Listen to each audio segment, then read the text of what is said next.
Rochester, the sports leader, 95.7 FM and AM 950. The Fan, Rochester, an Odyssey sports station. It's time to start the show and talk about the sports we saw. Inside jokes and takes from Danger and Battaglia. Bills and the Sabres and the Amherst. Who gave a microphone to these jerks? Welcome to the sports bar, that's where you are. Welcome to the sports bar, that's where you are. Welcome to the sports bar, that's where you are. With Danger and Battaglia. Hey, can we start with this right off the top, Gino? Welcome into the sports bar. It's Danger and Battaglia. I'm glad you're with us. Buddy. Thank you. I appreciate that. Let's see if I can remember how to do all of this. Just because it's top of mind and it just crossed my feed. The Jets just did the thing that drives me crazy. The thank you. We wish you well. well. Are you kidding me? Of all players, you do it to Aaron Rodgers? He played 4 snaps for you his first season, and he got you 5 wins the second. But we got to do the big thank you for everything you did. Oh, get out of here. You fired the guy. He's gone. And now you can move forward without that albatross, but you're still going to do the forward-facing public, circle jerk of, hey, thank you, Aaron Rodgers, for everything you've done. Whoa. Get out of here. Whoa. Get out of here with that. It's the worst. I hate when companies do that. I hate when sports teams do it. Like, you fired the guy. What are you thanking him for? Gets worse. From day one, he embodied all that it meant to be a New York Jet, embraced our fans, and immersed himself in our city. That is what I will remember most when I look back at his time here. He will always be welcome. I wish him only the best in whatever he chooses to do next. Ugh. That's from Woody Johnson. Yeah. Okay, good. Embodiment to me of just, you know what? I'm going to go to Egypt, not mandatory mini. No, he is an embodiment of what it means to be a New York Jet. He's dysfunctional. He doesn't. He's exactly what the Jets are. He's the exact same as what the Jets are. They're made for each other. Well, maybe that's why they're upset. Maybe that's why they had to do the thank you 8 for all you did for us. Get out of here with that. It drives me nuts. This is a new low. Like Kevin Durant going back to Brooklyn, like, oh, you got to the conference final. What did you do with the Jets? You were hurt year one, created all this drama, made the Jets. You were dictating personnel moves. Yep. Let me see if I remember the order. Got head coach fired, got GM fired. You're the last guy here pointing fingers, and now you're gone too. Hey, look. If there's a consolation for Jets fans, we're not picking on the Jets necessarily. I kind of am, but you have your new head coach, you have your new GM, and maybe with him gone, you have a clean slate. I don't know what your plan is, but you have a clean slate at minimum to build it back up, hopefully. That being said, this is the right move. For sure. We're like, what? All of a sudden, magically, he's going to lead you to the Super Bowl For at sure. age 41? Hey, even though, you could say his stats this last season, just his stats, weren't terrible. Just under 4,000 yards. 22, 23 touchdowns, 11 interceptions, something like that. Not horrible.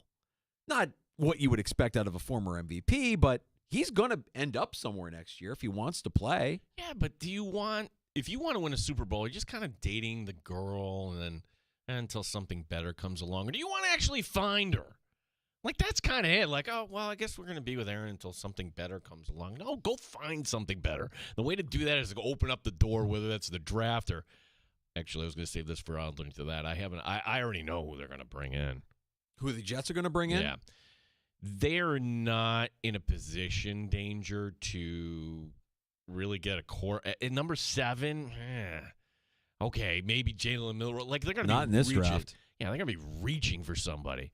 No, if they were being honest with themselves, get a bridge quarterback. That guy played in Atlanta this year. Kirk Cousins. Yeah, as a New York Jet. that's interesting.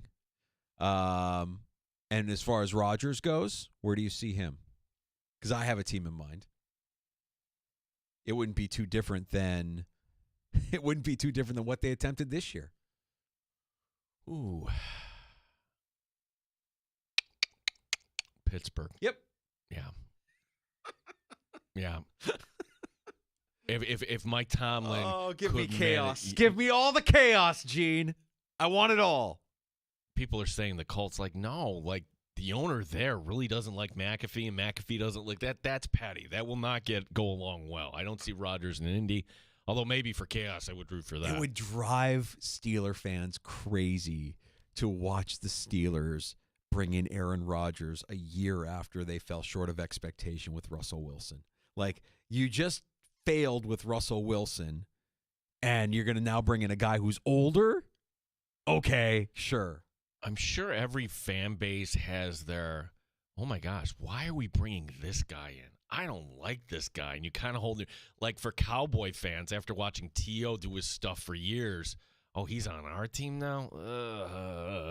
Trying to think of other examples of that, where you really don't like the guy and all of a sudden he's on your team and you're supposed to cheer for him. That would be I can't imagine any Steeler fan be like, yes, that's the answer. Well, they know it's not the answer, but all the Steeler fans right now are already pissed off because they didn't change anything.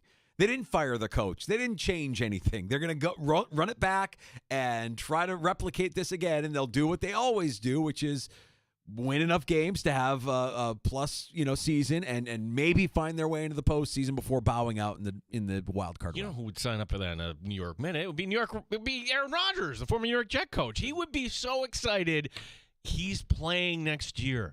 I'm not buying 1 second. Well, I need time to figure this out and think about, and I'll go on another retreat or whatever it is. No, you're addicted to publicity. You're a narcissist. The only way you're going to be able to feed that is actually to continue to play.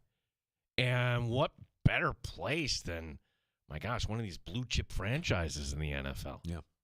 I just had to get that off my chest. When I saw that cross my feet, I'm like, you're kidding me, right? You're thanking this guy for being a disruptor, for being a 5-win quarterback, for getting the head coach, the GM, and everybody else fired? Really? Okay. For ruining the young careers of former rookies of the year in Sauce Gardner and Breece Hall and Garrett Wilson. You're thanking him for that, for poisoning those guys. Okay, good. Well, and also, too, if you're a Steeler fan, hold out hope that your team has higher expectations. Rodgers, he wasn't bad. 25th in QBR, 28th in yards per attempt, 30th in completion percentage. The Jets were 3-7 in one-score games last year. I just thought, when I looked at yards, touchdowns, interceptions, some team will sign up for that. They won't go as deep as you do. They'll just look at yards, touchdowns, interceptions, and be like, Rodgers can still play. Hey, he looked all right. And he didn't look bad. There were times last season where it's like, all right, he looks okay. He looks all right, but not what we're used to seeing. I can't imagine Tom Brady bringing him in for the Raiders. I don't know if I see that either. No. We got a lot to get to this afternoon. We thank you for joining us and listening along however you may be doing so. We're in the free-to-download Odyssey app. You can hear us at 95.7 FM and AM 950 here in Rochester. We are on YouTube. Our stream is up. The Fan Rochester, our YouTube channel. Like, subscribe, share, comment. Feel free to engage there or on X at The Fan Rochester as well. That's Elon's Twitter. You can pull up a stool and join us anytime this afternoon on the Good Smoke Barbecue and Pub Wingman line. That's 866-4FAN. Award-winning barbecue from Good Smoke Barbecue and Pub at 135 West Commercial Street in East Rochester. GoodSmokeBBQ.com, 866-4326. What I miss, Gino, last 2 days? All right, let's see. What did you miss? Terrible take, Timmy. We appreciate him coming in, and he's a Browns fan, so we kind of explore that. The Bills have a special teams coach who once was the interim coach in Carolina. No, he never crossed paths with Sean McDermott, but for McDermott, that's good enough. And when we talked to Matt Perino on Tuesday, he said something very interesting to you and I. It's like, why did he do this? Why did he reverse field? Well, maybe he realized there was somebody better out there. Well, the guy that was out there wasn't even working last year, so that was an easy conversation to have. So the Bills have a special teams coach. They brought in another coach from the Patriots, Pellegrino, who... Of course they did. Yeah. Of course they brought in a guy from the Patriots named Pellegrino. Because he's Italian! Does this and the other guy they brought in, the mustache from Jacksonville, does it signal the Bills are going to play more man? Are they going to go in a different direction? At minimum, it signals a willingness to be more flexible in your defensive scheme, which Sean McDermott, to his credit, was a little bit more in 2024. Now, the one thing that came across, like, oh boy, Mike Danger take a victory lap. Oh, you mean the thing that James Cook is talking about? Yeah. Because I feel like a lot of people during the season, when James Cook was doing what he was doing through the course of the season, I'm like, they're going to have to pay this guy. Like, this guy's going to want to get paid. And he's putting up numbers that are up there with the best in the league. He's scoring touchdowns at will. His improvement from year over year was significant. Then your end of season press conference, you got Sean McDermott heaping praise on this guy. Like, we haven't heard him heap on any player ever. No, he has exceptional speed. Look at that touchdown run against the Niners in the snow where he's just blowing by people. 3 touchdowns, could have been 4. Week 2 against the Dolphins. It was a nice bookend season, and I'm still furious he was not on the field for that last drive. Your best weapon, not named Josh Allen, was not on the field in the drive you had to have to get to the Super Bowl. But I digress. I'm not over that yet. Just a simple post talking about his number, $15 million a year. Okay. And now 2026 danger or storylines in 2025. These are the guys that will be free agents this time next year. James Cook, Greg Rousseau, Terrell Bernard, Christian Benford, Khalil Shakir. Can you afford all 5 guys? And then furthermore, if we're kind of tacking on or connecting the 2 stories, hey, let's go make a run for Myles Garrett. Yeah. Everybody. I'm still waiting for the good counterpoint that says don't do that. If somebody has that counterpoint, by all means, 866-4FAN. They're going to want something valuable if they want a player in additional draft picks. The question is, Danger, one of these 5 guys, if you know he doesn't fit the future plan, we're not going to pay him next year, would the Browns take one of these primo players that on an expiring contract, and Cook being the obvious guy because, well, as we start to kind of learn about this year's draft, okay, good news for the Bills. It's really good for defensive line. Perfect. We could use one of them. It's also good for running back. Do you hit the reset button at the running back position if it would mean you could get you something like a Myles Garrett in the end? What do you think Cook is worth? Top 10 money, for sure. What's the number, though? He's asking $15 million. $15 million puts him behind McCaffrey. That's it. He is the second highest paid running back in the league if he's at $15 million a year. Mm-hmm. And you could look at McCaffrey's deal. Hell, you could look at a lot of the deals of the highest paid running backs right now in the NFL from the 2024 season, and you can draw a connection to the running back and what that team did. McCaffrey, $19 million a year. Now, there were a lot of injuries. He didn't play a lot. The Niners were not good this year. But $19 million of their cap was eaten up by Christian McCaffrey. Alvin Kamara, $15 million a year. Alvin Kamara made what James Cook is asking for. Now, Alvin Kamara, 4 or 5 years ago, I think we all would say, you pay that man. And they did. But now when you look at $15 million a year for Alvin Kamara on a team that can't make the postseason. Well, he's untradeable. Nobody's going to take that contract. Jonathan Taylor, $14 million a year. Indianapolis Colts. Those are your top 3 paid running backs in the NFL, all on losing teams. I'm not saying that you have to underpay your running back to have a winning organization. And by the way, Saquon is 4th on that list. He got $12.6 million with the Eagles, but he was also the best in the game. Well, it's worth exploring, and this kind of accelerated. And Danger, again, you get the credit on this. I'm like, oh, that's a conversation for maybe next summer. No, reason being here, because the market for James Cook, if you're going to flip him, the time is now. Is there a team that's like, all right, we may not get, say, Ashton Genty, but we really like this James Cook. Like, say, Dallas, for example. Would the Cowboys actually want to go get a James Cook and give up some premium draft capital to Buffalo? It's worth exploring that maybe you do that if you're going to flip a number 1 pick or maybe more. Well, give me the names that you mentioned again that are going to be due for contracts here that are playing on the final year of their rookie deal here in 2025. It's Shakir, it's Benford, it's Bernard, it's Rousseau, right? Those are the 4? And Cook. If you're asking me who they should keep or who I believe they should and could keep, the guy that is actually the odd man out, in my opinion, isn't Cook. Because I think when you look at Cook and what he brings to that position for this team, he is more valuable than what Greg Rousseau is at his position and the value he brings to this team. Okay, that's fair. And in my dream scenario, again, where you get a Myles Garrett or, a Max Crosby at all, blah, blah, blah, blah. You want to see that 1 year, right? What would Rousseau look like with somebody on the opposite end? Mm-hmm.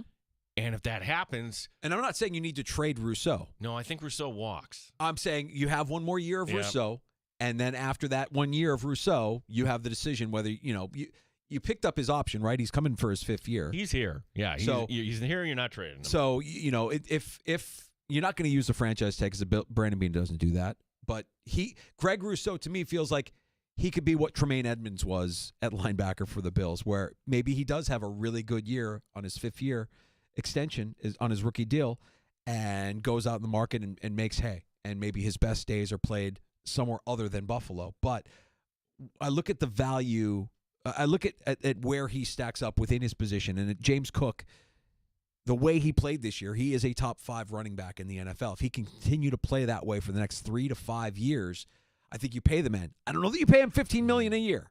In fact, I know you don't pay him $15 million a year. But if you can get him around $9 to $10 million a year on some kind of deal, he might not like that, but that feels like the right value for what you would pay James Cook on an extension. I think you keep Khalil Shakir. I think you keep Christian Benford. I think you keep Terrell Bernard. I think they're all good at their position. I think you're going to have a hard time finding replacements for their production. Right, but you're not going to re-sign all of them right now.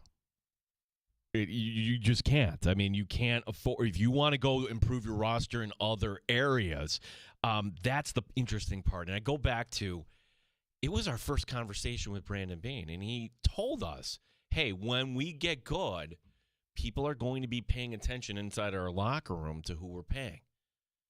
Danger, these 5 guys know they're all up. They're all probably talking. I'm going to take it a step further.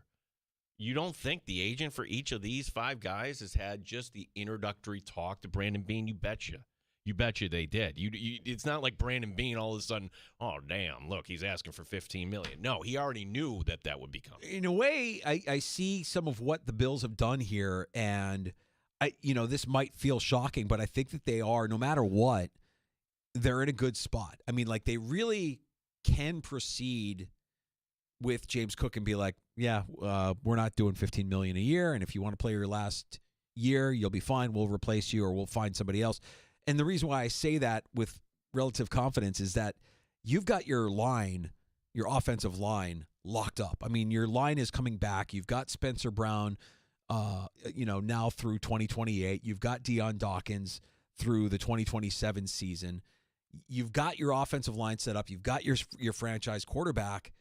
I don't know that you need to pay the $15 million for James Cook. And if it does become a sticking point, he plays out his final year before he becomes a free agent after his 4th year in the NFL, makes his $5 million or $4 million or whatever it is that he's due to make here in his final year of his deal. And you let him walk, because we know about running backs. We know that James Cook, a 2nd-round draft pick, you can find guys like, especially in this year's draft. Well, we haven't had Danger. The rules now with the NFL cost you to hold out. But what's the one thing? Hey, I'm Jordan Poyer, and I'd like a new contract. And, oh, my gosh, on the sideline, it's Drew Rosenhaus. Yeah. And, being successfully navigated that, just gave him a few extra added bonuses that year and then ended up letting him walk. And I think, both parties probably that was the best they could do in that situation. For this, I'm fascinated. Who do you pay first? And I'm glad you brought up Spencer Brown, because it was on a summer day. I'm like, wait, they extended Spencer Brown? Don't you want to see more? Smart. They were ahead of the curve on that. Smart. So who would you say you're going to be ahead of the curve on? What James Cook is asking for, that's not ahead of the curve. Sorry. That's top dollar. Greg Rousseau, Benford, Shakir, Bernard. What I love about those 3 players is none of them are going to command top dollar. They can't. None of them can. They're good players, but they're not elite. They're not star players. They have good production, not great production. We know that they're contributors. We know that they fit. We know that they belong. And we know that they're not going to be super expensive. Khalil Shakir is whatever they sign. Those are the three that I think they signed, and I think they get all three of those guys at a value. You're not going to pay your linebacker $20 million a year like Tremaine Edmonds is getting paid in Chicago. No, that's why the Bills are like, sorry. That's you right. Go ahead. And that's leave. right. So Bernard is not a $20 million a year guy. You're not going to pay Christian Benford that kind of money, right? I mean, he could command a contract somewhere between $10 and $14 million a year. That would align him with players similar to him at his position. If you got Benford, if you got Shakir, comparable receivers somewhere in the neighborhood of $8 to $12 million. And I think we would sign up for Shakir getting $9 million, $10 million a year. He's not a $20 million a year guy. Leave that to the T. Higgins of the world, the Jamar Chases of the world, the Justin Jeffersons. We know he's not that guy. Khalil Shakir is probably a value at that position for $8, $9, $10 million. And with Bernard, half of what they're paying him in Chicago, what they're paying Edmonds in Chicago, you could get him somewhere in the neighborhood of 9 to 13 annually. And I think you get those three done. I think if you're throwing out those numbers, and then it'll be some summer day when the window opens, like one of those three will, they extended Benford, say, for example. But you're not going to get all five here. No, I think the odd man, my opinion is the odd man out will be Rousseau as far as who gets a deal done this year. My opinion is Cook, you're not giving this money to. You can't. And you're going to just kind of let it go in, and then it'll get to free agency, and maybe he ends up walking. Because if you are true to your system, the Bills don't give the second contract to running backs, even as for somebody as good as James Cook has been. I don't think there's a shot at $15 million. I don't think there's a shot in hell that he's getting $15 million. No, but could they get him for $9 million? If they got him for $9 million a year, I think we would all sign up for that, wouldn't you? Oh my gosh, if they put on 4 years, 40, let's just say, we would sign up for that. Yeah, absolutely. Yeah, I think that makes sense. And you have James Cook basically playing his prime years with the Buffalo Bills at about $10 million a year. Can they get him down? Can they get him to that? That'll be we'll see. We'll see what Bean's negotiating skills are like. That'll be interesting. I thought that was an interesting little development here in the last couple of days, and I just remember in the middle of the season when he was doing what he was doing, all I could think to myself is they're going to have a decision. Are they going to break the trend of not paying their running backs, or are they going to pay this guy because he's going to demand top dollar? Well, this day came sooner than I thought. Yeah, you were ahead of it. We'll get the thoughts of Dan Fates. He joins us on the show coming up in a little bit. Also, all right, Danger, sorry. It is spring training. Our guy, Jim Riley from Ballcap Sports, will be joining us I have at a 4:30. question for Riley. Is Boston back? Are the Red Sox back? Are they a threat? They've made some nice moves, haven't they? Are they a threat? They're going to be fun. We haven't talked about the Red Sox in a few years. Are they back? Can't wait. Let's have that conversation with Riley. He'll be joining us at 4:25. You can join us anytime. 866-4326, our phone number. 585-866-4FAN.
update. New York Jets make it official. They are moving on from quarterback Aaron Rodgers. Steve Tasker today on One Bills Live. There's no question about it. He will get interest from other teams, and if he wants to, I don't think there's any question he'll be able to play this next year. Think about it, even if it's in Las Vegas or Pittsburgh or Cleveland, the Giants, they could draft their quarterback, have Aaron Rodgers there for a year or something to mentor, to have the kid learn from him, and then step in.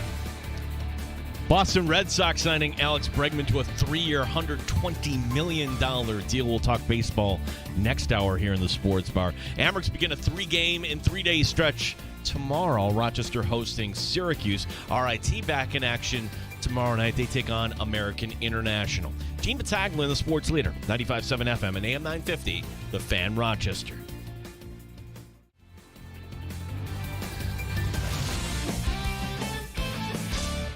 Pull up a stool and join us. 585-866-4FAN.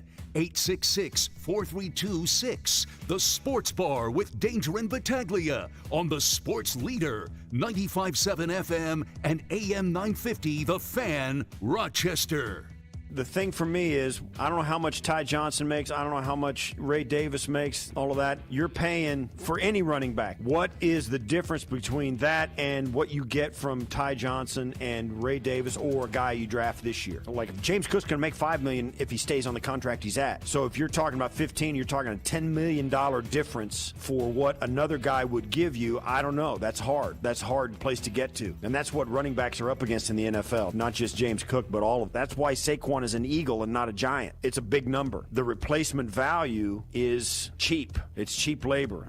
And it's a hard thing. Plus, you got a quarterback that's the MVP. He did it with a bunch of guys this year. Certainly, you got a bigger opportunity if you're James Cook than a lot of guys have gotten. You only played on first and second down, though. I mean, there's a lot in that. And as much as I love James Cook, they're going to have to sit down and negotiate that deal. I think that's going to be an ongoing conversation. Steve Tasker earlier today, One Bills Live. We welcome in Dan Fates, 13 Wham Sports, Buffalo Plus, to continue the conversation that we're having, and to hear $15 million a year is the expectation for James Cook. I think it makes a lot of Bills fans kind of a little squeamish to think about what that might look like, and whether or not Brandon Beane and the Bills organization reverse course in terms of how they deal with this specific position. Dan, how are you? Good, guys. This is one of those spots, too. It's so different than the quarterback position, right? Like, you're always searching to find that quarterback. And when you find one, then you realize you have to pay them. That's just the way the market works. It's just the way the league works.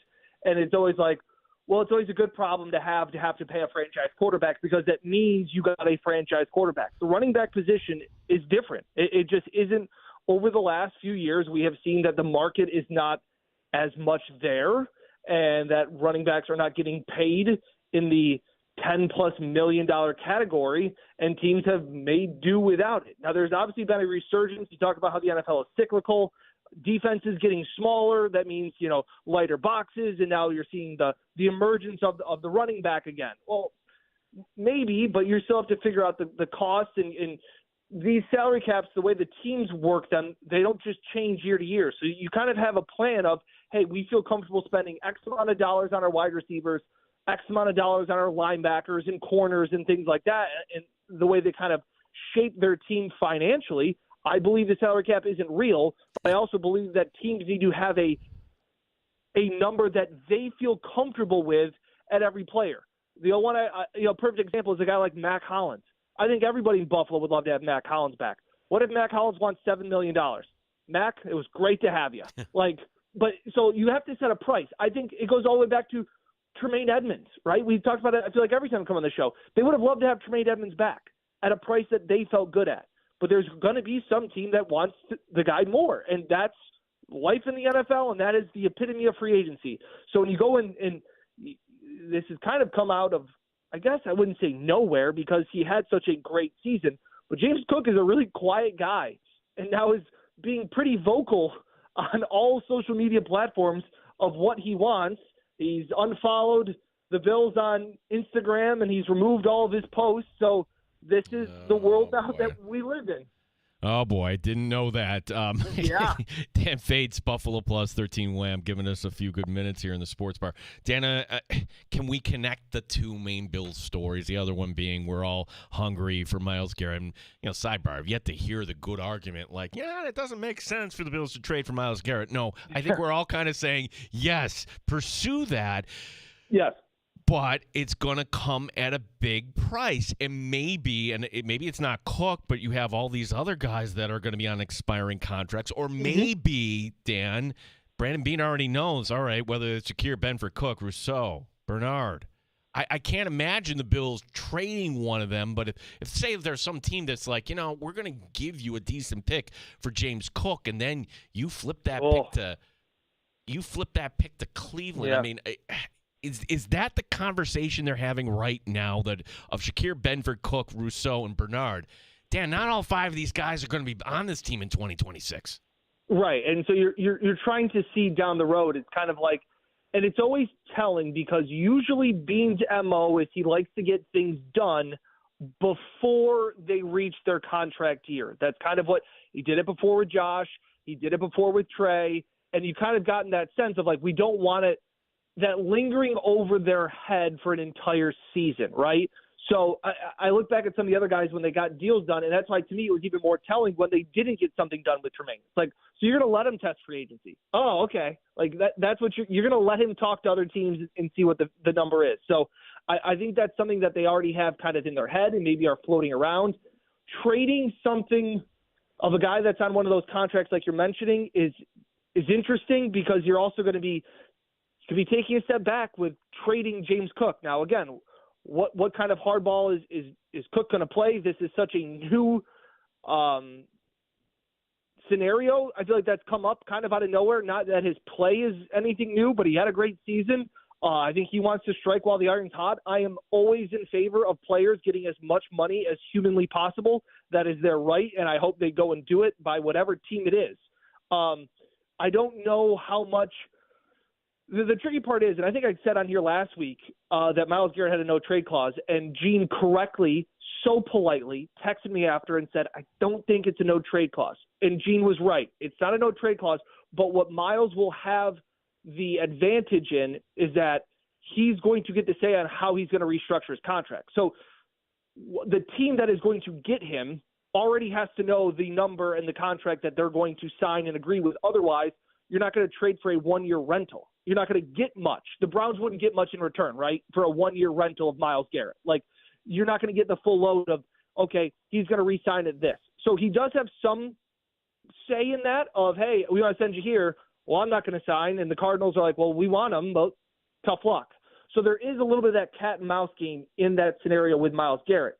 Throwing in a player, man, I don't know how much that would affect and swing a player, swing a team, especially one as big as James Cook, who just led the league in rushing touchdowns. Of the guys that we talked about that are going to be entering the final year of their rookie deals, Cook, Shakir, Benford, Bernard, Rousseau, which one is not a Buffalo Bill in 2026? I think it's Greg Rousseau. And that's not because they don't want him. I just think that we talked about this before. I think he'll be a little bit of the Tremaine Edmonds factor of he's going to if he hits the market, he will get a massive, massive contract by some team that sees a young, giant edge rusher and will open their pocketbooks maybe more than the Bills can. So I think that'll be tough to compete if they let Greg get that far. That's where I don't think – that's where they'll come out and say the salary cap is we got to abide by the salary cap and things like that.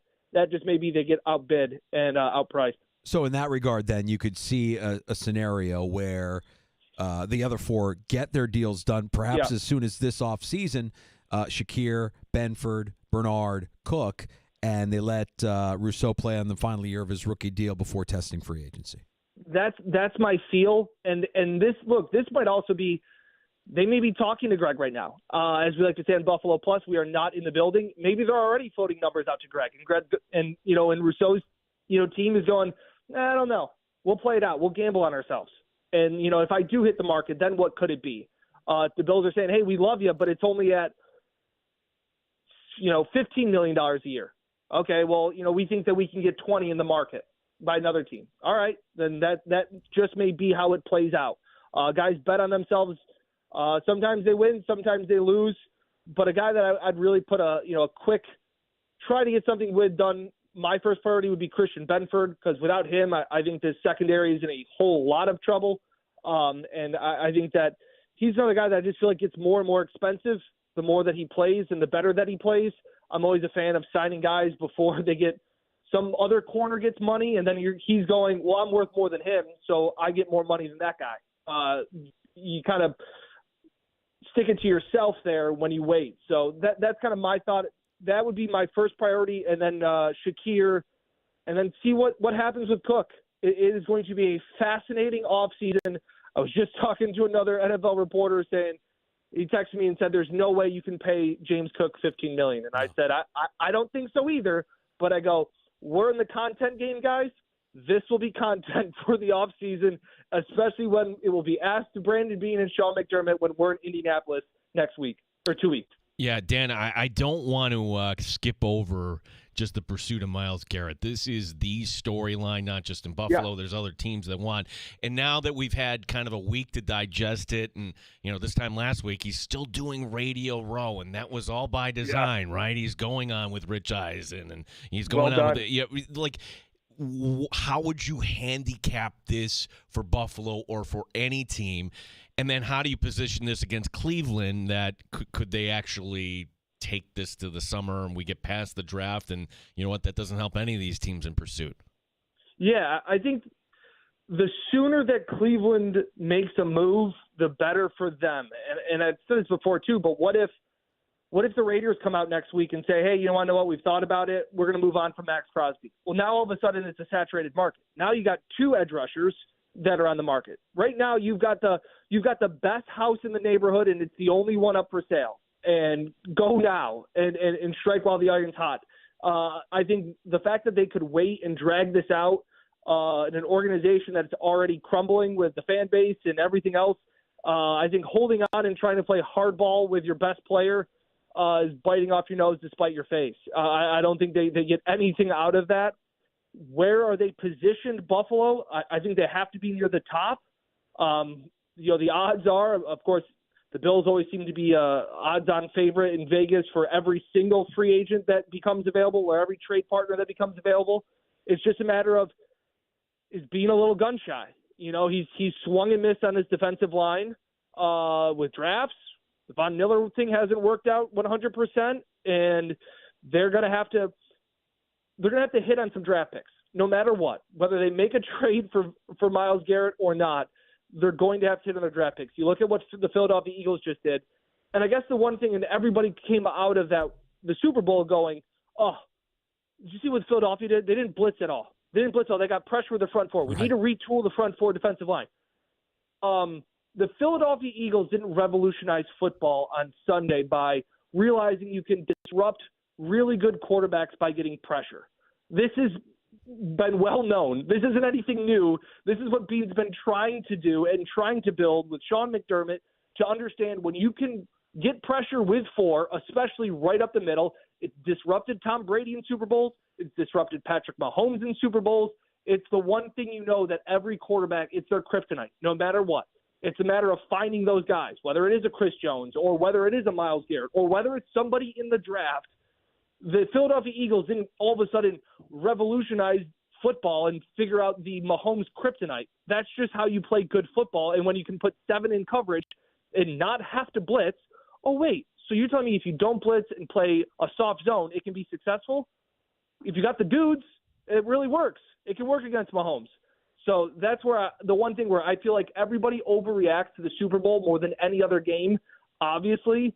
But I remember a few years ago when the Buccaneers beat Mahomes too, and it was the running game. Oh my gosh, look at Leonard Fournette. You got to have a big back, and you got to have a pound him with the running game. It didn't pan out. Like it is just one game, is what my point is. The Bills have always known they need to get a better pass rush. They know they need to have a better defensive line. The Eagles have the dudes to do it. Yeah, and you've got a deep draft class here at defensive line this year for Brandon Beane and Sean McDermott to go shopping. And my goodness, if you add if you add somebody like a Myles Garrett. Shudder to think what that defensive line can look like. Dan Fates, 13 Web Sports, Buffalo Plus, joining us in the sports bar. I want to go back to Cook for a second because if they were to extend Cook, I'm curious as to what you think that number looks like. What number do you think Bean and McDermott would be able to tolerate in terms of an extension for James Cook? Somewhere in the neighborhood of $9 to $10 million a year? Is that where you think it goes, or do you think anything even that remotely high is out of the question? I think 9 to 10 would be great for the Bills. I think the running back for Green Bay is making about – Aaron Jones was making about somewhere in that range. Not Aaron Jones. Jacobs is making $12 million a year. Okay, Jacobs is making $12 million. So I think he's on that level, and I think that's what James Cook would want. Obviously saying 15 is the negotiating tactic of all of this, what the back and forth that goes. So I think he falls somewhere in that range. Bills would love to get him a little less, whether or not that whatever the signing bonus is to make the yearly value. But I don't think it's more than a 3-4 year, 3-year extension. We know the life of running backs. It's also the matter of what do the Bills see of their offensive philosophy. And I think that's what Tasker was talking about just before I hopped on, of like, you still are only using him 50% of the time, sometimes less. Are you going to pay it back that you're only going to give 12, 13 touches a game, $12 million a year? So it has to be an offensive philosophy and identity that goes along with the checks that you're writing, because otherwise that is poor use of your money. So that's where I think there may be a little bit of disconnect between the two sides of, hey, we really love you, but we think just $10 million because we're also happy with our other backs. And, hey, guys, remember, everybody eats. So we all got to get money, too, out of this everybody eats. We got to pay for everybody that's sitting at the table. So that's where whether there's going to be a philosophical change, would I think maybe that would be telling. If he does get $13 million, I would imagine him to get 75% of the touches. And maybe that cuts out Ty Johnson's future with the team. All those things have to be decided. But talk is cheap. We'll see what that does. Usually you follow the money. And if they're going to spend upwards of $10 million, I would imagine that James Cook is a more feature back this year, and it's not so shared in the backfield as it was last year. Always Bills talk here in season. Dan Fates, Buffalo Plus 13 Wham, joining us. Your thoughts here on these coaching staff additions? Yes, Chris Tabor coming in as the new special teams coordinator, but you get a couple guys from the outside, Ryan Nielsen and Mike Pellegrino, no real connections to McDermott. What, if anything, do you think that might signal, Dan? I think it's Sean listening to outside, voices, just some different perspective on things. I know we talked, I think last week was right before when the Nielsen thing happened, just the fact of, I don't know much about him. I know that the Jaguars' defense was really, really bad, especially their secondary was. But maybe it's just the right thing. Maybe it's just a certain couple of packages. Maybe it's just a couple of blitzes. Maybe it's just a fresh set of eyes that can help the secondary and help a young safety core or something like that. So I think the decision to fire Matthew Smiley was the right decision. The Bills were 28th in DVOA this year in special teams. They had substitution issues. They had all kinds of issues. Bringing in more of a veteran special teams coordinator, I think, makes a ton of sense. It is funny, though. We were talking about the Buffalo Plus YouTube channel. Who was the best special teamer this year for the Bills? And we all kind of landed on Tyler Bass. For as shaky as he was, we all kind of got to the, Matt Collins made some plays on special teams, Joe Andreessen had a couple tackles, Cam Lewis. We kind of walked around and we're like, yeah, but a 61-yarder, he had the game-tying field goal late in week 1. There were a couple of things that made some sense. So it's just kind of interesting to kind of go back, or the 1 week against the Jets. So it's kind of interesting to think about Tyler Bass's season as a whole, and that he did have more high moments, it feels like, than low moments, because he never lost the Bills a game, and he actually won them a game. So it'll be interesting to see a new special teams coordinator and the effect, obviously, that has through that unit. Low key, an important roster move happened also with Alec Anderson in the tender of the exclusive rights free agent. I mean, basically the sixth lineman out there, and you would imagine that he'll be doing more of the same here in the upcoming season. Yeah, we were just talking about that too on our latest podcast. Alec Anderson is in an awesome and awful situation at the same time in Buffalo. Awesome because he absolutely has a niche carved out on this offense. He brings edge, toughness. He's respected, loved around that building, and he has a role. And that's a very important thing for a young offensive lineman to have. The problem is that when he's a tackle, that the extra lineman that gets reported in, and you're trying to see a future in an organization, the both tackles are set in stone and kind of locked in. And when one of them went down, it was Ryan Vandemark that filled in that Kansas City Chiefs game in Buffalo earlier this season. So it's great because you have a spot, and they're really good when you're on the field and they value you. Unfortunately, where's your future as a starting offensive lineman in the next few years of your career? I don't know if it's in Buffalo. So it's a great situation and also an awful situation to look at the guys ahead of you on the depth chart and go, they ain't going nowhere. Dan Fates, 13 Wham Buffalo Plus. So now that we're in the offseason, I know you're going to the Combine here coming up at the end of the month. So I think you get 1 week off, right? Like next week, you're not expecting any real Bills news. But once we get to the Combine, Dan, there's no offseason anymore, bud. Yeah, that's when it becomes legal to tamper, right? Yeah, sure. Isn't that funny how that works? So, yeah, we'll start hearing some whispers around there. It's my favorite time of the year. Mike and I love to go to Indy. It's so fascinating that the center of the that Indianapolis is the center of the football world, and everybody and their mother is there. It's one of my favorite things to do. Really enjoy doing that. We are expecting we will talk to both Brandon Beane and Sean McDermott there, and they will have plenty of questions that they will have to answer. Dan, we'll be checking you out on the Buffalo Plus YouTube channel and, of course, on 13 Wham Sports. Appreciate your time as always, bud. Enjoy your time. Thanks, guys. You got it, Dan Fates, 13 Wham Sports. Buffalo, can't help yourself. Buffalo Plus joining us in the sports bar with Danger and Battaglia. Some interesting points there from Fates. Alec Anderson's, he's right.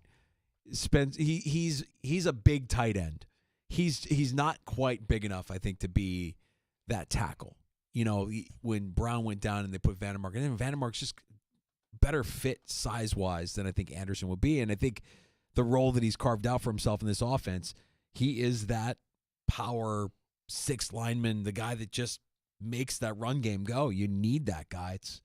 It's nice to see that they were able to get that done. Yeah, I mean, somebody that basically was picked up as a street free agent. I'll ask you a question this way because we're going to go over draft needs for the Buffalo Bills. Do you ignore the offensive line altogether? You have, like, it's so deep. We were having the conversation of, well, you could put McDermott at Connor McGovern at guard, and you could put Seth Van Pran Granger at center. And, like, you forget that Van Pran Granger, you never even saw the field. Yeah, they got a lot of guys. I mean, they got Vandemark, Van Pran Granger still going into his second year. They like Tylen Grable a lot. They like Richard Gorage a lot.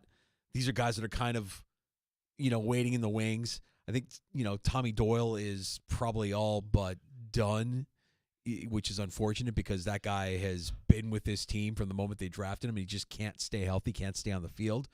But on offensive line, I think you draft one. Yeah, I'd say you draft one, Gino. One offensive line. I would think maybe a guard, just in case. And I actually think Alec Anderson, given his size, his frame, I don't see him as much as a tackle as I do maybe a backup guard for if Edwards were to go down or something like that, or Torrance were to go down. Appreciate Dan Fates stopping by here in the sports bar.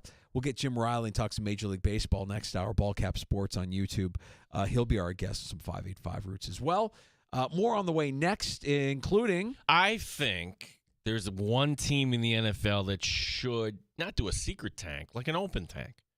Like, honestly, just like, okay, let's just kind of start. If they're being honest with themselves, I'll give you a blueprint. It's not going to happen, of course, because that's not the way this team operates. That's on the way next. We have time for your calls on the other side of the break as well at 866-4FAN, 585-866-4326.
Online and in the Odyssey app at The Fan Rochester. The sports leader, 95.7 FM and AM 950. The Fan Rochester, an Odyssey sports station. The Fan Rochester Sports Update. New York Jets making it official. They are moving on from quarterback Aaron Rodgers. Rodgers has not indicated yet whether he wants to play next season or not. Meanwhile, for the Buffalo Bills, James Cook on social media suggesting he's in the market for a new contract. Steve Tasker today on One Bills Live. $15 million for James Cook is a tough nut to swallow. And I know this, James Cook's got to get it while he's getting it. He's 25. He's going to be 26, right in there. He's in the right where he needs to hit a home run financially. So he's right in asking for the entire planet to be paid. I just don't know if he's going to get there at running back. Infielder Alex Bregman has a new home. He signs with the Boston Red Sox, 3 years, $120 million. We'll talk baseball later this hour with Jim Riley from Ballcap Sports. Amherst begin a 3-game and 3-day stretch tomorrow. Rochester hosting Syracuse. Gene Battaglia, the sports leader, the Fan Rochester.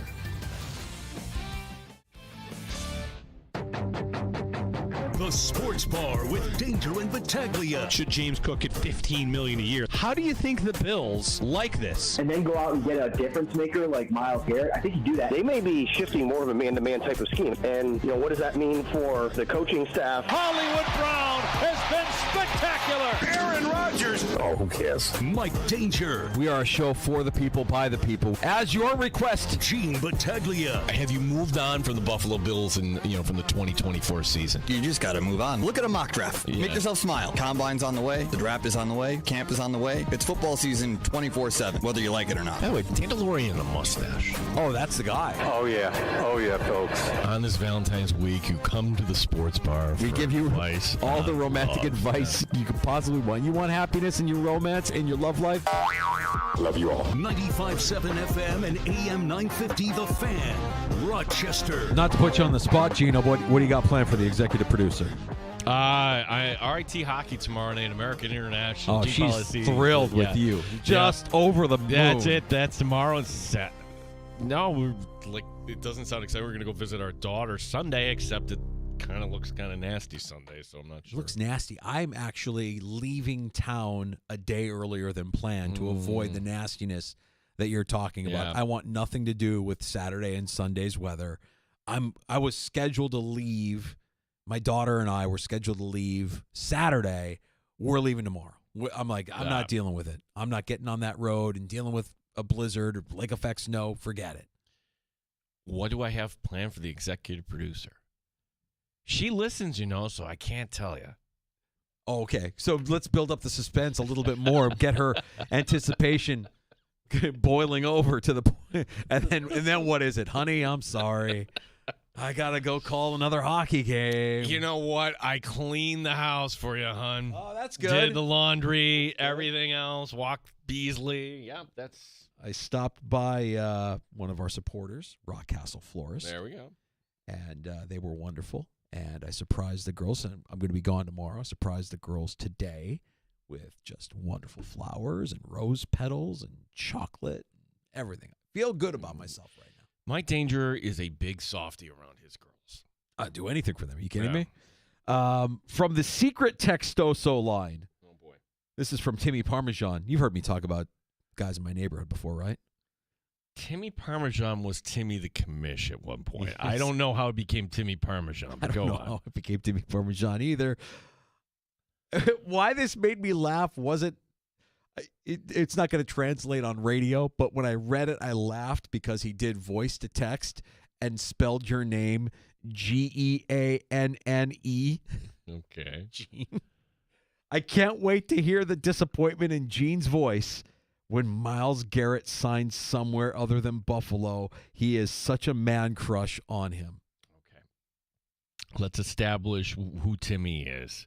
I didn't realize I thought he was a Buccaneers fan. He's a Bucs fan. Okay, I know he's a Guardians fan, but I thought maybe that ran through all Cleveland. Number two, he's not going to sign anywhere. It's a trade. So, yes, am I fixated on this? Sure. But I've yet to have anybody say, this isn't the right Nobody's move. saying it's not I don't think anybody's going to say that it's the wrong move for any team, but I feel like the odds are Like, you've got a 1 in 32 chance of, because I think every team would want to inquire about Myles Garrett and who's actually going to give him the best deal. Like, when you look at the Vegas odds on who's most likely to land him, it's still Washington, right? Like, Washington makes a lot of sense, and they made it to the NFC Championship game just like Buffalo did, and you're trading him out of the conference. That feels... I know that we want him. Owner could pay. Yeah, Washington, Detroit. There are other teams that are in the market, but hearing Dan Fates, it's like, all right, this all changes when the Raiders say, you know what, we'll listen to offers for Max Crosby. Okay, so with that in mind, since we're dishing out takes here in the sports bar, Matthew reaching out on X, Cook and a first to the Raiders for Crosby, a back who sees only the field only 45% of the time, isn't worth more than $10 million per year. That's the part when you hear Tasker kind of lay it out in that fashion where he's talking about, and also Fates too, Lee. Everybody eats. It's too much. It is, but this is the start of the negotiation, right? You got to shoot your shot if you're James Cook. And his shot was $15 million, which would make him the second highest paid back in the league. Yeah, I think also, too, like, you got to shoot your shot, but if somebody's going to pay you and the team was not Buffalo, right? Like, could that also be part of this? Like, all right, we're not comfortable with that money. Is there a team out there that picked up the phone right now and called Brandon Beane, like, you know what, we take James Cook off your hands? That's why I'm thinking, all right, if the Bills are going to give up all this draft capital, wouldn't it be nice to get a draft 2 or a pick or 2 in return? You know, the head coach there in Vegas, I mean, the run game was atrocious last year. They move on from Josh Jacobs. He does well in Green Bay. And Vegas can't get anything going on the run all season last year. Bring in Pete Carroll. Once traded for Marshawn Lynch with the Buffalo Bills. I mean, I'm not saying that history could repeat itself, but that does make a lot of sense. Did Pete Carroll make that move? Was it Carroll or was it Holmgren? Or was it the GM and just said here? Well, I think Carroll is so involved. I know that there's a GM in place. Look that up for me, Gino, because I really don't remember. But I want to say Carroll was there when they made that move because he likes to run the football. Pete Carroll does like himself a run game and wants to kind of eliminate the possibility of the quarterback being a liability. So that might actually make some sense there, Matthew. Appreciate that. Well, I pulled up the article from 2010. This clears the way for Buffalo to give more playing time to Fred Jackson and first-round draft pick C.J. Spiller in the Buffalo backfield. Yikes. Quote, we bring a guy into the program we think that it's going to give us a little boost. Pete Carroll. Yeah, it was Carroll. Yeah, he likes his run game, right? He needs that kind of back. I don't know that he needs him at $15 million per, but I kind of dig where Matthew is going with that. Okay. Max Crosby, yeah, I would like that too for the first round pick this year and James Cook, and maybe you're asking for like a 4th or a 5th in return, just so maybe you can go draft that replacement running back for James Cook. Yeah, and this is a year where running back is deep. You've got Ray Davis. We'll see what they do with Ty Johnson. And you bring in another rookie, and you've done what you've always done with the Buffalo Bills. You've reset your running back room at a value. If I can also kind of add to that a little bit, and again, we really haven't dove into mock draft season, right? But apparently there was a mock draft that had Sanders going to Oakland at number 7, and Shedeur Sanders just kind of replied to it, I'm not waiting until number 7. Which, okay, if you're the Raiders, that makes all the sense in the world. He feels like a Raider. That would be a lot of fun to watch. But to his point, it's the Jets at 7. Forgive me. But the point is, though, that the Raiders, if they want Sanders, if they want a quarterback, they're going to have to trade up. Yeah. God, I just don't know that I would do that for either of these guys, for Ward or for Sanders. But, teams are desperate for quarterback help. I mean, when you start to see the dominoes, the quarterback carousel starting to circle around here and wait for these dominoes to fall, who's going to end up where? I mean, Would you be satisfied if you're a Jets fan with Justin Fields as your starter in 2025? If you're a Raiders fan, would you be satisfied with Justin Fields? Where's Russell Wilson going to play? Aaron Rodgers now becomes available. And I know that we talked about this earlier, but there's another guy that you believe, Gino, could end up somewhere as well. Yeah, so if there's a team that I think should take a look and put up a for sale sign and just like, all right, gut the whole thing like a fish, right? And then build back up, it should be the Jets, right? Devontae Adams won't be back, but who else? Why not move on from Garrett Wilson, Sauce Gardner?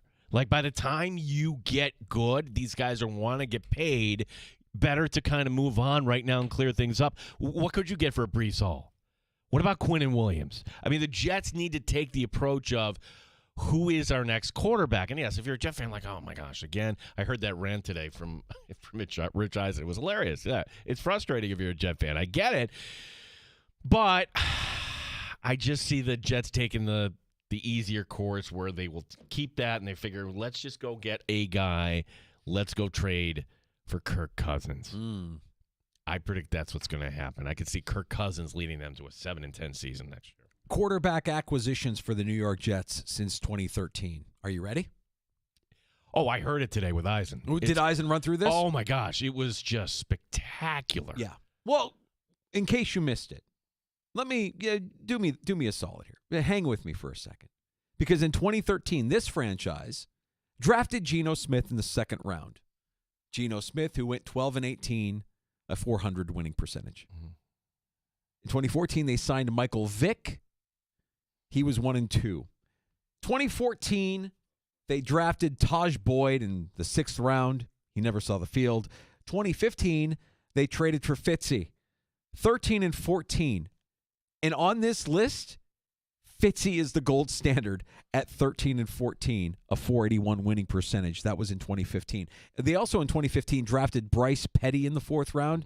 He went 1-6 as a New York Jets starting quarterback. 2nd round pick in 2016, Christian Hackenberg. That's the one that, like, you hear that never like, saw the field. Never saw the field. The next season, 2017, they signed Josh McCown, 5-11 record as a starter. 2018, we remember they drafted Sam Darnold in the 1st round. He saw ghosts and went 13-25 for the Jets. 2018, they signed Bridgewater. He never saw the field. They signed Trevor Siemian in 2019. He went 0-1. Then they drafted Luke Falk in 2019 in the 6th round. He was 0-2 as a Jets starter. They signed Mike White also in 2019. He went 2-5 as a Jets starter. This is the one that makes me laugh. 2020, they signed Joe Flacco. He goes 0-4. They also draft James Morgan round 4 of 2020. He doesn't see the field. In 2021, just a year later, they traded for Joe Flacco. He goes 1-4 as a Jets starter. 2021, this is amazing. In 2021, they drafted Zach Wilson. We know how that went. 12-21 as a starter.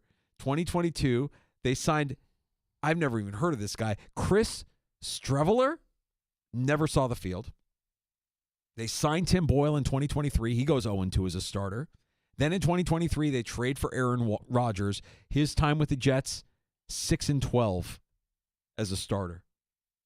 They signed Trevor Siemian again in 2023. He goes 2-1. In 2024, they signed Tyrod Taylor. He did not see the field. And they also drafted in 2024 Jordan Travis, round 5. Is Jordan Travis the only hope for the New York Jets to get off this schneid? Well, you just said it right there. Tyrod. Give Tyrod a chance. Give Tyrod a chance. Our phone number, 866-4326. Peter calling in. What's up, Peter? Mike Danger, I got to correct you. Chris Streveler made it into a couple games as a running quarterback, but not as a throwing quarterback. He didn't start, though, right? He wasn't a starter? He was brought in. Yeah, so he didn't start. I was just looking at starters, yeah. Yeah, I just have to, put that in there as the resident Jets fan in Rochester. But all I got to say is my expectations are so low. Start the Larry David music is like I'm down to Tyrod Taylor and Jordan Travis. And what would be the irony of all ironies is Peyton Manning did not go into the draft for the junior year because he didn't want to play for the Jets. Imagine next year if the Jets have the number 1 draft pick and they can take Arch Manning. That would just be the gift of all gifts. But anyways, the last thing I'm going to say is my hope with our new coach is with Aaron Glenn that we're able to pick up and keep Sauce Gardner and also Garrett Wilson and keep those rookies happy. But you're right. All the things you said are warranted. The greatest gift that was given by Aaron Rodgers and Woody Johnson was this thank you for the dysfunction for these past 2 years. I'm out. Thanks, Pete. Appreciate that. Good call from Pete, our resident Jets fan, the pollster. I disagree with him, though.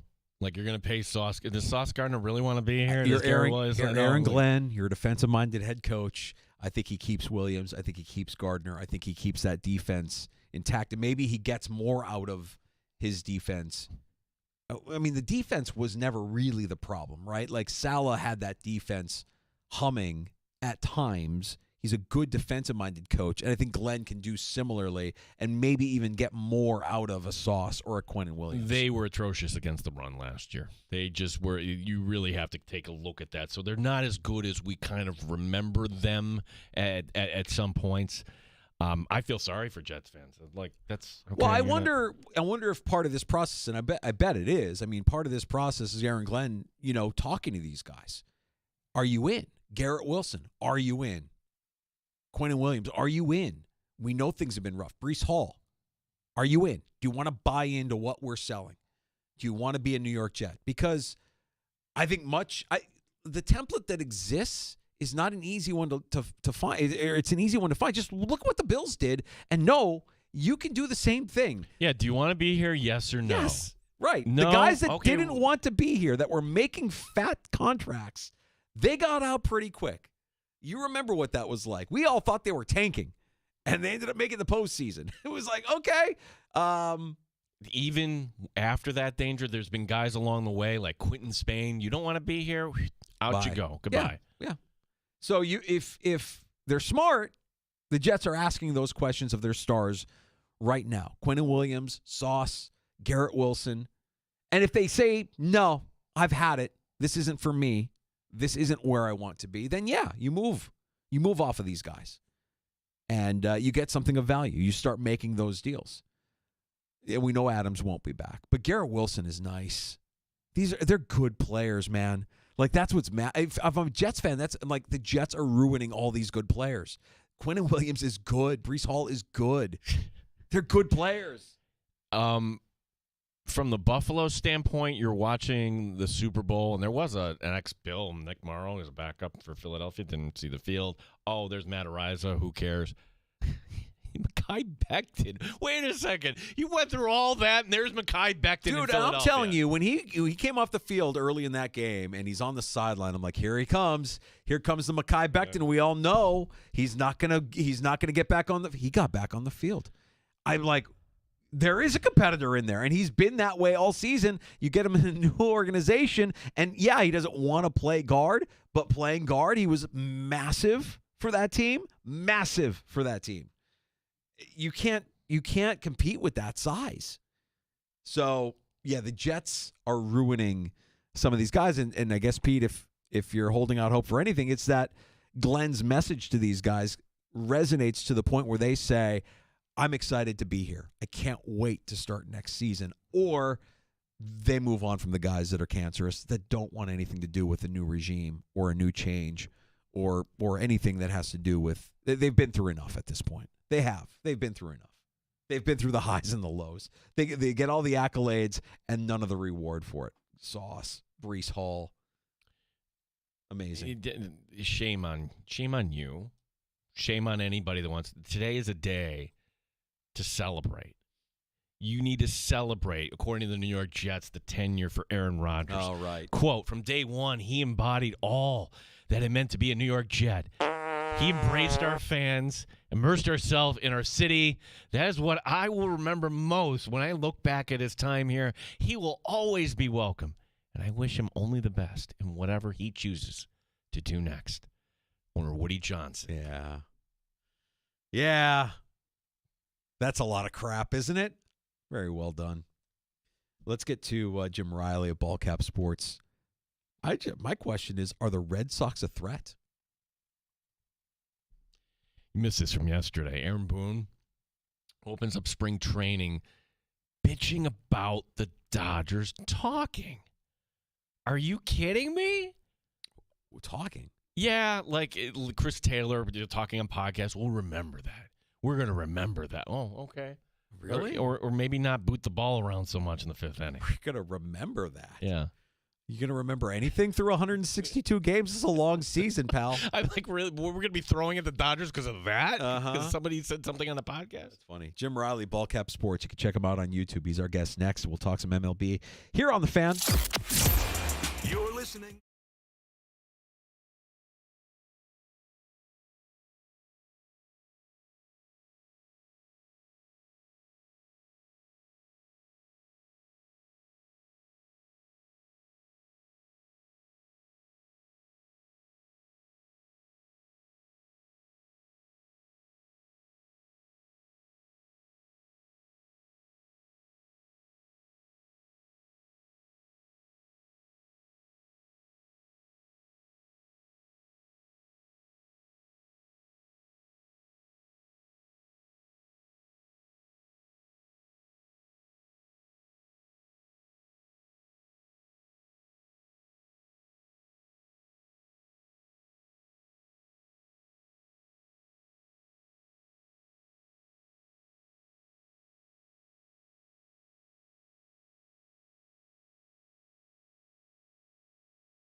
update. The New York Jets make it official. They are moving on from Aaron Rodgers. Rodgers has yet to make a determination on whether he'll play next year or not. Steve Tasker today on One Bills Live. There's no question about it. He will get interest from other teams, and if he wants to, I don't think there's any question he'll be able to play this next year. Think about it, even if it's in Las Vegas or Pittsburgh or Cleveland, the Giants, they could draft their quarterback, have Aaron Rodgers there for a year or something to mentor, to have the kid learn from him, and then step in.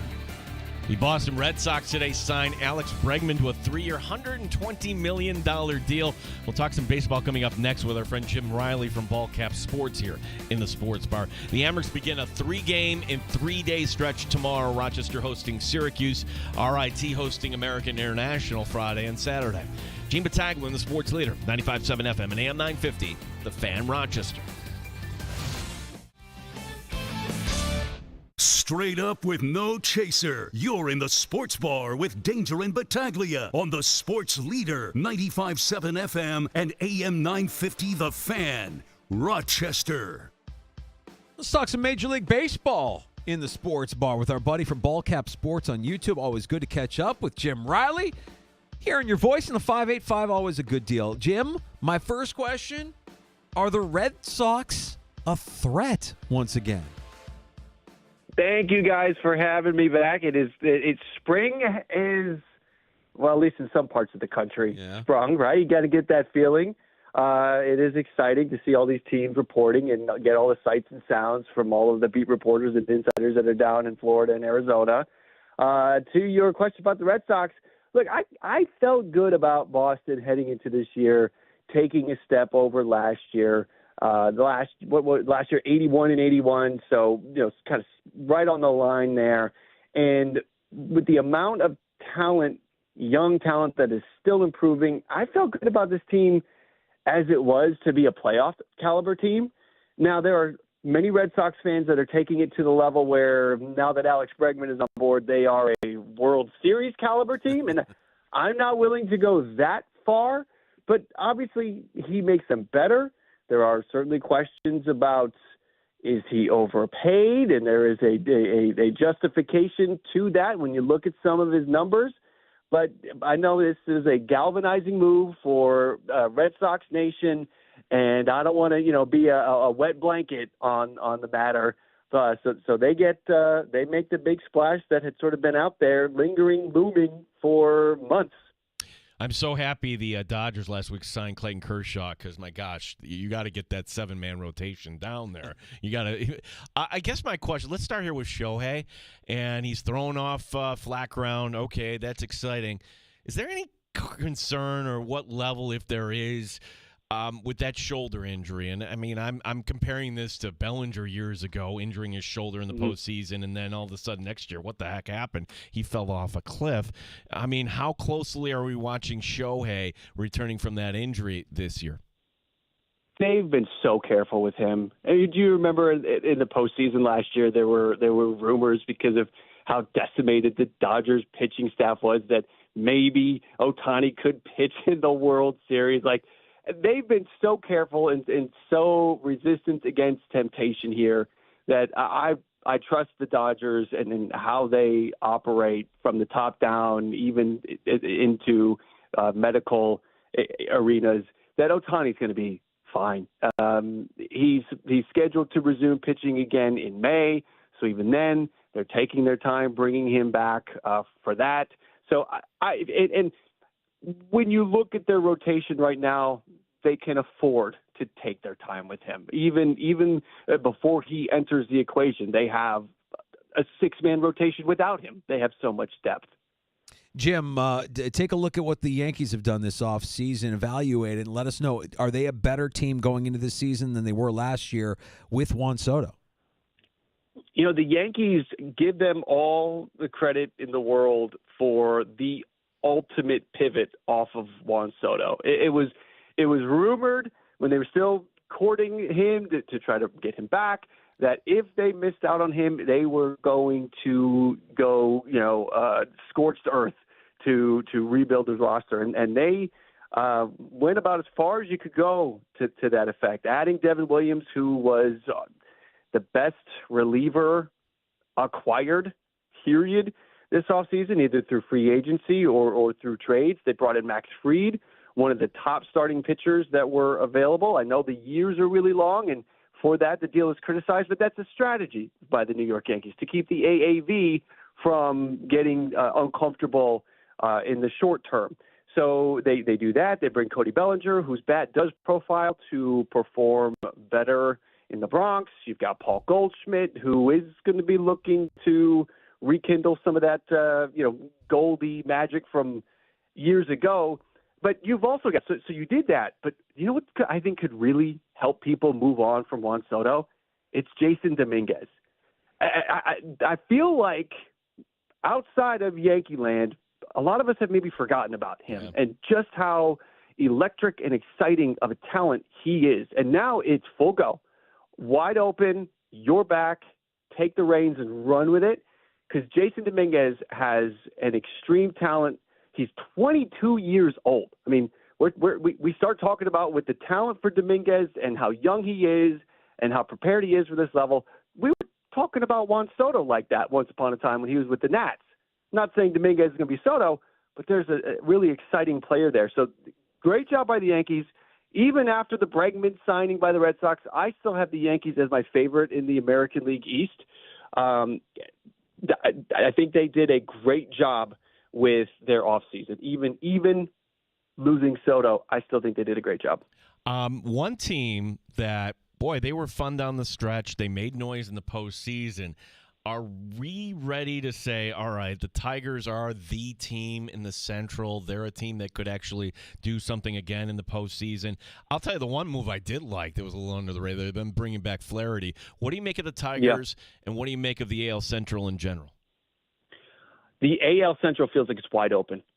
I mean, this is one of both Centrals in the American and the National League feel like they are wide open. Cleveland, Kansas City, Detroit, and Minnesota, any of them could win the division. So Detroit is going to have a fight on their hands. Now, they all have some question marks as well, and that adds to the wide open nature of the division. No one's really a slam dunk.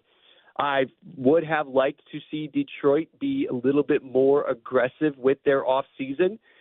They sort of rolled the dice and came up in favor with the whole Jack Flaherty situation, because if somebody had wanted him earlier in the offseason, they could have had him. Skubal is the best pitcher in the American League right now, coming off the award. You've got, but after that, you start to kind of wonder how good is Reese Olson, the next guy in the rotation. They signed Alex Cobb, kind of an uninspiring move. They signed Gleyber Torres, kind of an uninspiring move, especially when they were rumored with Alex Bregman and other big-time top free agents. I would have really liked to see Detroit go out there because they have the money to do it. They have the money to do it when you consider their payroll to revenue. There's a pretty wide gap there to reinvest in the team, and I feel like they came up a little bit short, but that does not mean they can't win the Central. They still have a lot of young talent that's only getting better. The best pitcher in baseball. They have a lights-out bullpen. I could have seen them make a move, though, that maybe could have separated them from the rest of the Central. They just didn't do it. He is Jim Riley, Ballcap Sports on YouTube. Worth checking out if you're a Major League Baseball fan. I know we probably already talked about some of the teams on your list, but who won and who lost this offseason, Jim? Oh boy, yeah, that's a good one. So where do I even want to start with that? I give the Mets winning marks. I mean, they won the Juan Soto sweepstakes, so that has to be a winning grade. And on top of that, there were many other moves that they made to improve their club. So I like what the Mets did. I like what the Yankees did. I don't necessarily. I think that teams like the Cardinals, teams like the Brewers, teams like the Twins, they did little to nothing. I mean, we've got some areas, especially when we think about St. Louis, not signing players to a major league deal this offseason. The Miami Marlins. Miami Marlins made some trades this offseason, sent Jake Berger out, sent Jesus Luzardo out, and the prospects that they returned did not increase or improve their farm system. They're still a bottom 10 farm system in all of baseball after trading 2 of their top chips. So Miami's also dealing with a potential MLBPA grievance that could be coming down the pipeline if they don't get their payroll up. And at this point, with the players that are still on the board, they finally signed a major league deal to Cal Quantrill yesterday, but that was only $3 million. They have another $30 or $40 million to go to get to an area where they can justify the revenue sharing that they get from the other teams. And if they don't get to that, then the MLBPA can file a grievance against them. But the Cardinals not getting the Nolan Arenado deal done, it feels like a loss there. The Rockies, again, just did not get it done. The Baltimore Orioles. I was going to say that's the team for me, Jim. Like the Orioles. What the hell? You got a new owner, and out the door goes Corbin Burns. Out the door goes Santander. I thought the whole idea was, you brought in Tyler O'Neill. Yay. I mean, this just feels like more the same in Baltimore. Yeah, that was disappointing. The amount of money they have invested in outfielders this offseason between Dylan Carlson, Ramon Laureano, Tyler O'Neill is more than the Toronto Blue Jays have invested in Anthony Santander. And if you're an Orioles fan and you are come to that realization, that stings because Santander was your guy. And the pieces that were brought back are rather uninspiring. And from the pitching perspective, now they tried to get Burns. They were offering him a contract that would have been a record contract. So that would have been, they really efforted there, but he wanted to stay close to home. He's got the family life going on there, so we can't criticize him for that. And Arizona is a team that gets winning marks for me this offseason, primarily because of the Burns deal. But the Orioles feel like this is a big moment here. They went out and signed Sagano and Morton instead of some of the other options that were there, whether it was through free agency or trades. The Orioles did. It's kind of funny. I'm going through all of this in my mind as we're going through it. I found myself with more, and maybe I was just in a pessimistic mood, losers this offseason than winners.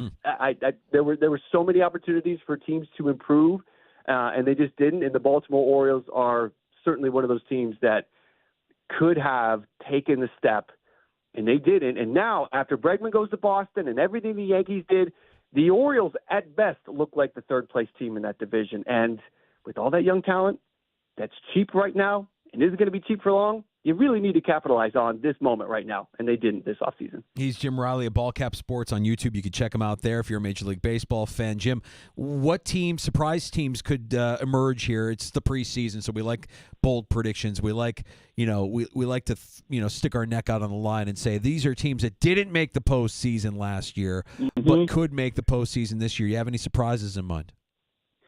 So it's interesting.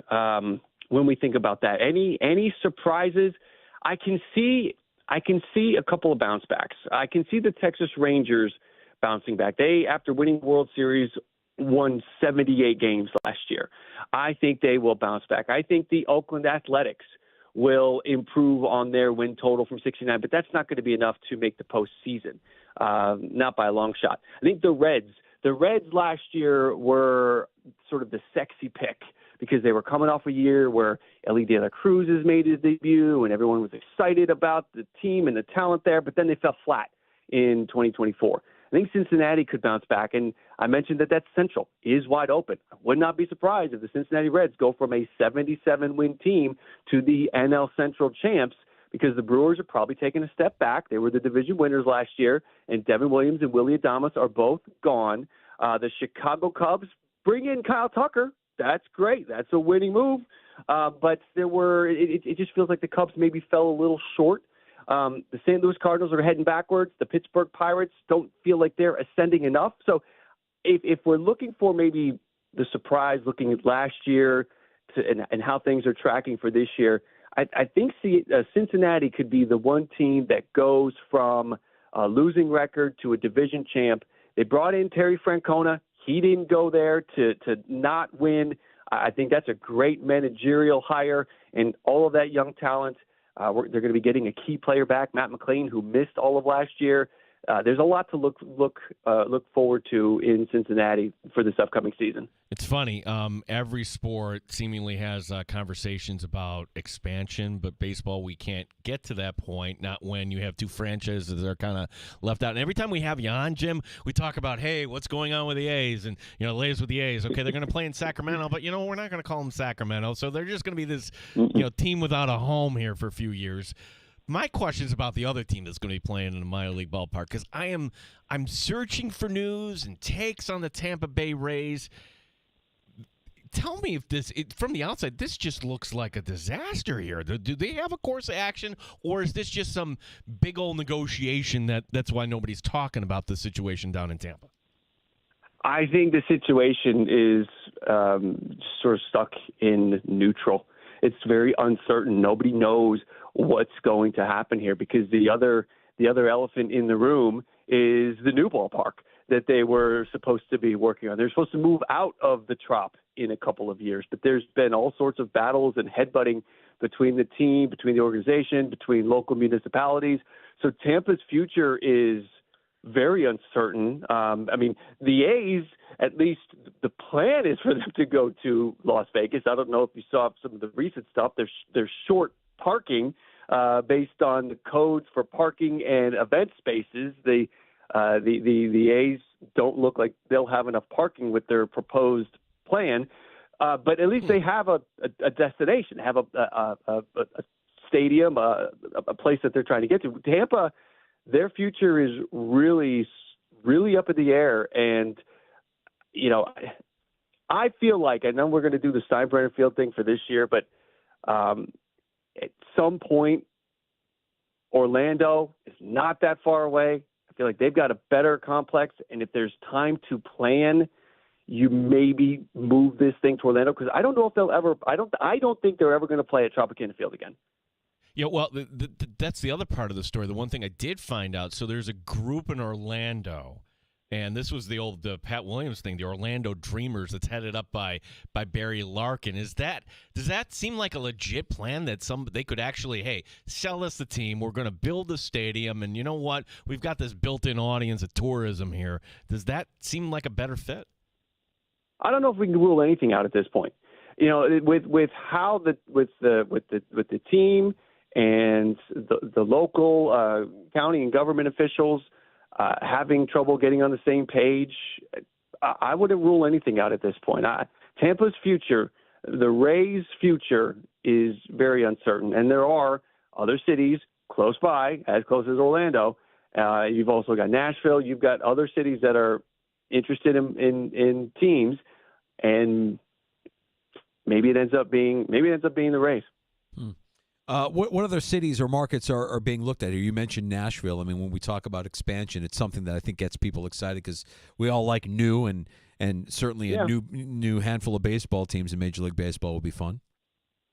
Yeah, Nashville is probably one of the most prominent. I know that Louisville also gets mentioned. You've got, if they ever wanted to go back into Canada, Vancouver gets mentioned as well. That's an amazing city. So it sort of swirls around those two. I've also seen some San Antonio love. If Texas gets another team, there's San Antonio, there's Austin, that are two wonderful cities that could take on a baseball team. But MLB really, with the thought of expansion, almost feels like it has taken a dramatic step back with how things are going with Tampa. You have two major league teams playing in minor league ballparks this year, and uncertainty running rampant on both fronts, one more so than the other. To announce, hey, we're going to add a San Antonio and a Nashville franchise, or a Vancouver and a Nashville franchise. They may say, hey, can we get the house in order first before we start expanding? There's another thing here, too, and I don't know how to distill this down. And in Danger, this was something like the Guardians unleashed this package. Hey, you can watch the Guardians for $99 a year. Like, wow, what a great deal. well, this isn't true of every team and everywhere, and you're trying to navigate here. Are we ever going to get to a point? The answer, I know, Jim, is no, because, well, you've got ESPN and Fox, and you've got your Apple game, and you've got the game on Sunday morning, too, and you've got all these other platforms that it's really hard to follow your team every single day. And I'm just wondering if baseball did themselves a disservice by just, chasing the quick dollar here. Yeah, it's very fragmented, and I think if you are a fan of a team, you'll find it. What's complicated is if you are a casual baseball fan looking for a baseball game, that's where it's hard. That's where it's hard to kind of grow the MLB fan because Cleveland fans, Arizona fans, San Diego fans, Toronto fans, Yankee fans, they're going to know where to find the game. They'll actively search it out. But a casual fan or a Cleveland fan that wants to put on a Padres game but can't find it, that's the stumbling block, is it doesn't make it easy for the casual fan or the fan of another team who just wants to put a game on to find the game as easily. I mean, you should not have to have any thought here. You should be able to put the game on and then not go somewhere and it's not where it was yesterday because it's on a different streaming package today. They got the blackouts, the streaming, everything. There's got to be a way to streamline it, make it easier to find. Jim, let everybody know more about Ball Cap Sports. Love it on YouTube and how they can get more of your content because it's fantastic as we ramp up for the baseball season here. Again, thank you guys for having me on. Yeah, I'm on YouTube, Jim Riley, Ball Cap Sports, going through sort of putting a bow on everything from the off season.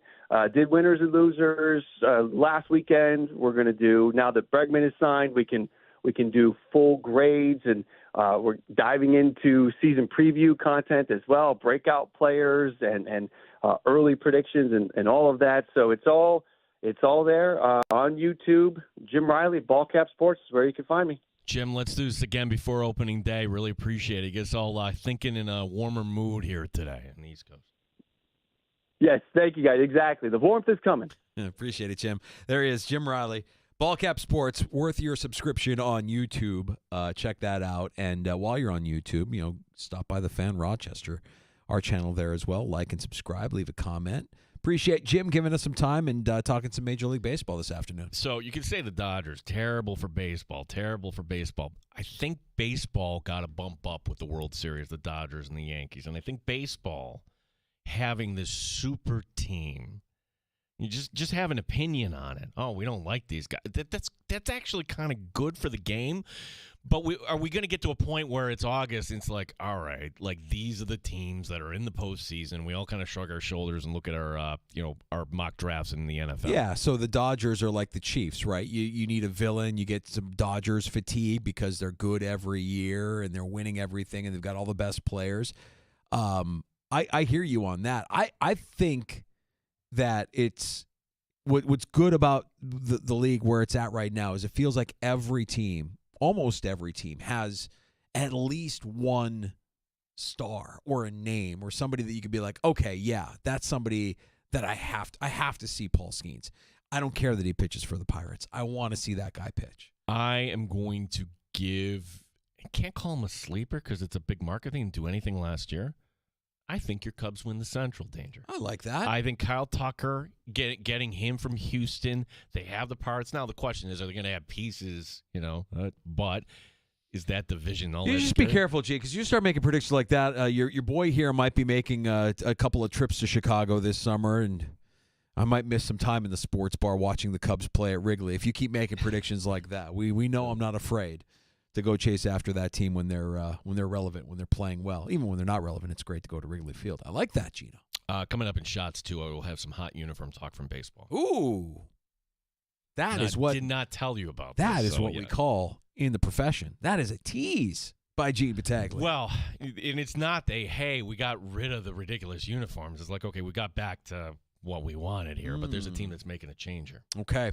That's coming up as part of Happy Hour, which is next in the sports bar with Danger and Battaglia. Oh, look, James Cook wants $15 million a year. It's funny.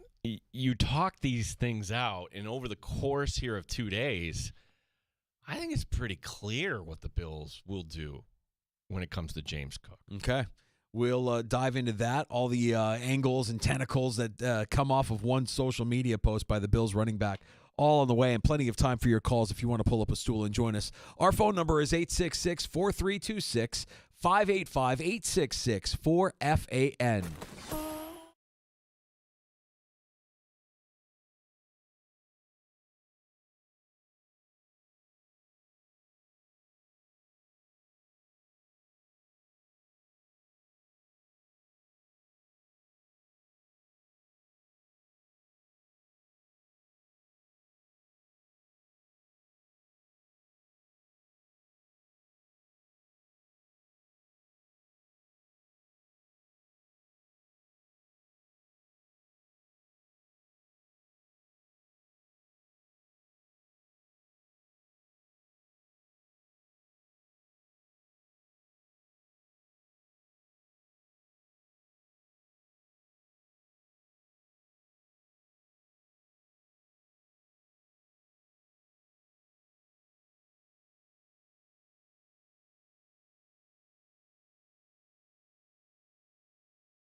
9BF Rochester, the sports leader. 95.7 FM and AM 950. The Fan, Rochester. An Odyssey sports station. The Fan, Rochester. Sports update. The New York Jets will have a new starting quarterback next season. They're moving on from Aaron Rodgers. James Cook on social media suggesting he's looking for a new deal. Steve Tasker today on One Bills Live has thoughts. $15 million for James Cook is a tough nut to swallow. And I know this, James Cook's got to get it while he's getting it. He's 25. He's going to be 26, right in there. He's right where he needs to hit a home run financially. So he's right in asking for the entire planet to be paid. I just don't know if he's going to get there at running back. The last big name on the free agent market in baseball is now off the market. The Boston Red Sox today signing Alex Bregman, 3 years, $120 million. The Amherst, red hot. They look for win number 7 in a row tomorrow night. First game in a 3-day stretch here as they will be taking on Syracuse. Gene Battaglia, the sports leader, 95.7 FM and AM 950, The Fan, Rochester.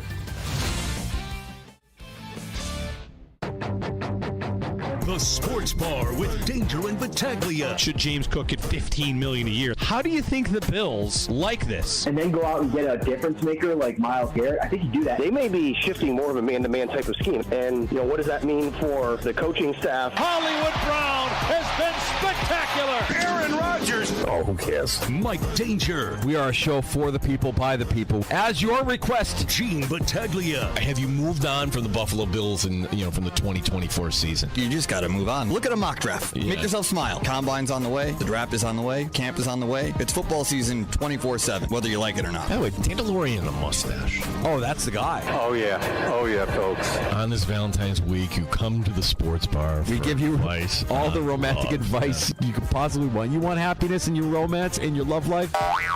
Love you all. 95.7 FM and AM 950 The Fan, Rochester. I almost feel like today is our Valentine's show, even though it's tomorrow. We won't be here. No, the annual, guys, no CVS flowers. Yeah. The candy can't just be the simple box. You gotta. When you said the annual, my ears perked up. Somebody talking about the annual? Who's getting the annual? Is the annual happening? If you get CVS flowers, I can tell you it's not. I can tell you the annual does not happen if you're picking up your flowers at the gas station. It's just not happening, guys. Not in the corner. No.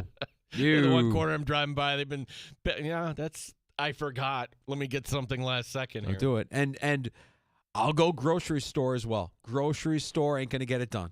Sorry, guys. You want the annual, you want the prize, then you got to step up a little bit more for Valentine's Day. Put a little bit of thought into it. Just a little bit. Don't overexert yourself. $15 million for James Cook. I've been gone the last 2 days. Did this just happen today, or is this something from the last couple of days? No, this was from yesterday, and it's here's the conversation that I thought we'd be having maybe sometime next fall when James Cook is doing well. Like, hey, you know what? They should sign him before he's up.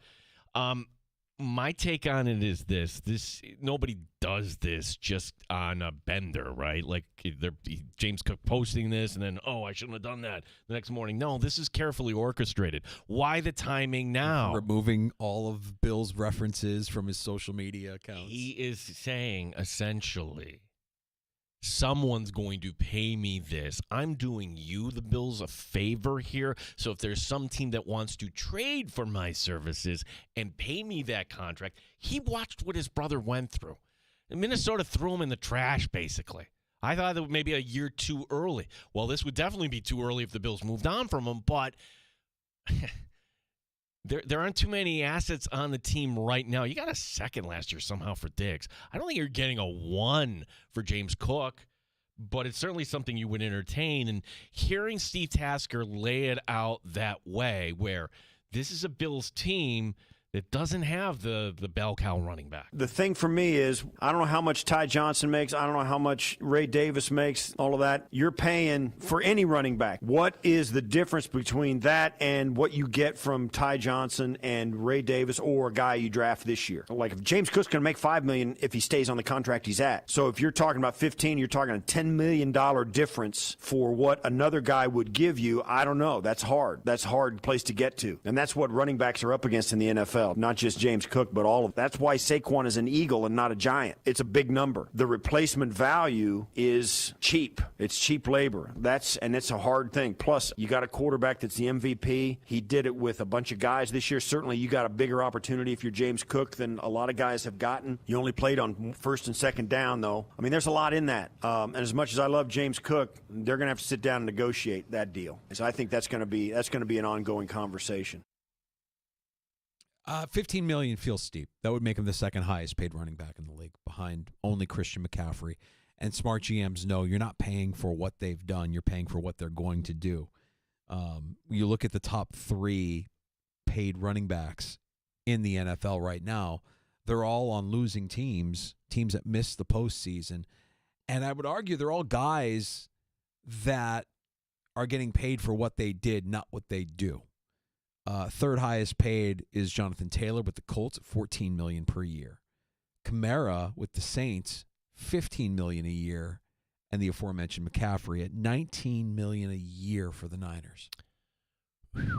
Now, McCaffrey you could do because at the time, well, he still is true, you're not paying the quarterback.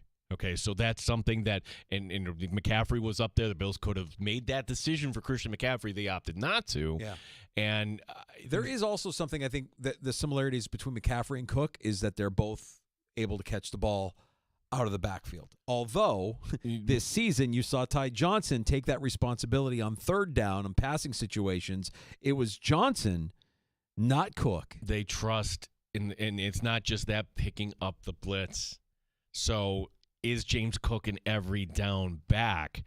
I just go back to the timing of this, Danger. You didn't need to do this now, but let's just get the ball rolling here. And I'm pretty sure that his agent has already had this conversation with Brandon Beane. And maybe what wasn't to their liking. And this was just kind of the next step of just kind of saying, hey, what is out there? And if it's not going to be Buffalo, I'm going to make sure somebody pays you. And again, like most shows where you and I come down, hey, I'm not faulting James Cook here. Make the money when you can here. No question.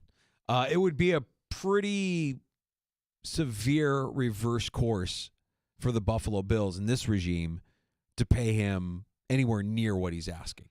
I mean, even if they were to pay him $12 million a year for a running back, that feels like it would be something that the Bills just wouldn't do. They haven't done. They've had running backs. They had Shady. They had Devin Singletary, and they've kind of gone through them and used them and gotten production on them. I think Cook's production is notable because it's better than anything that they've had up to this point in this regime.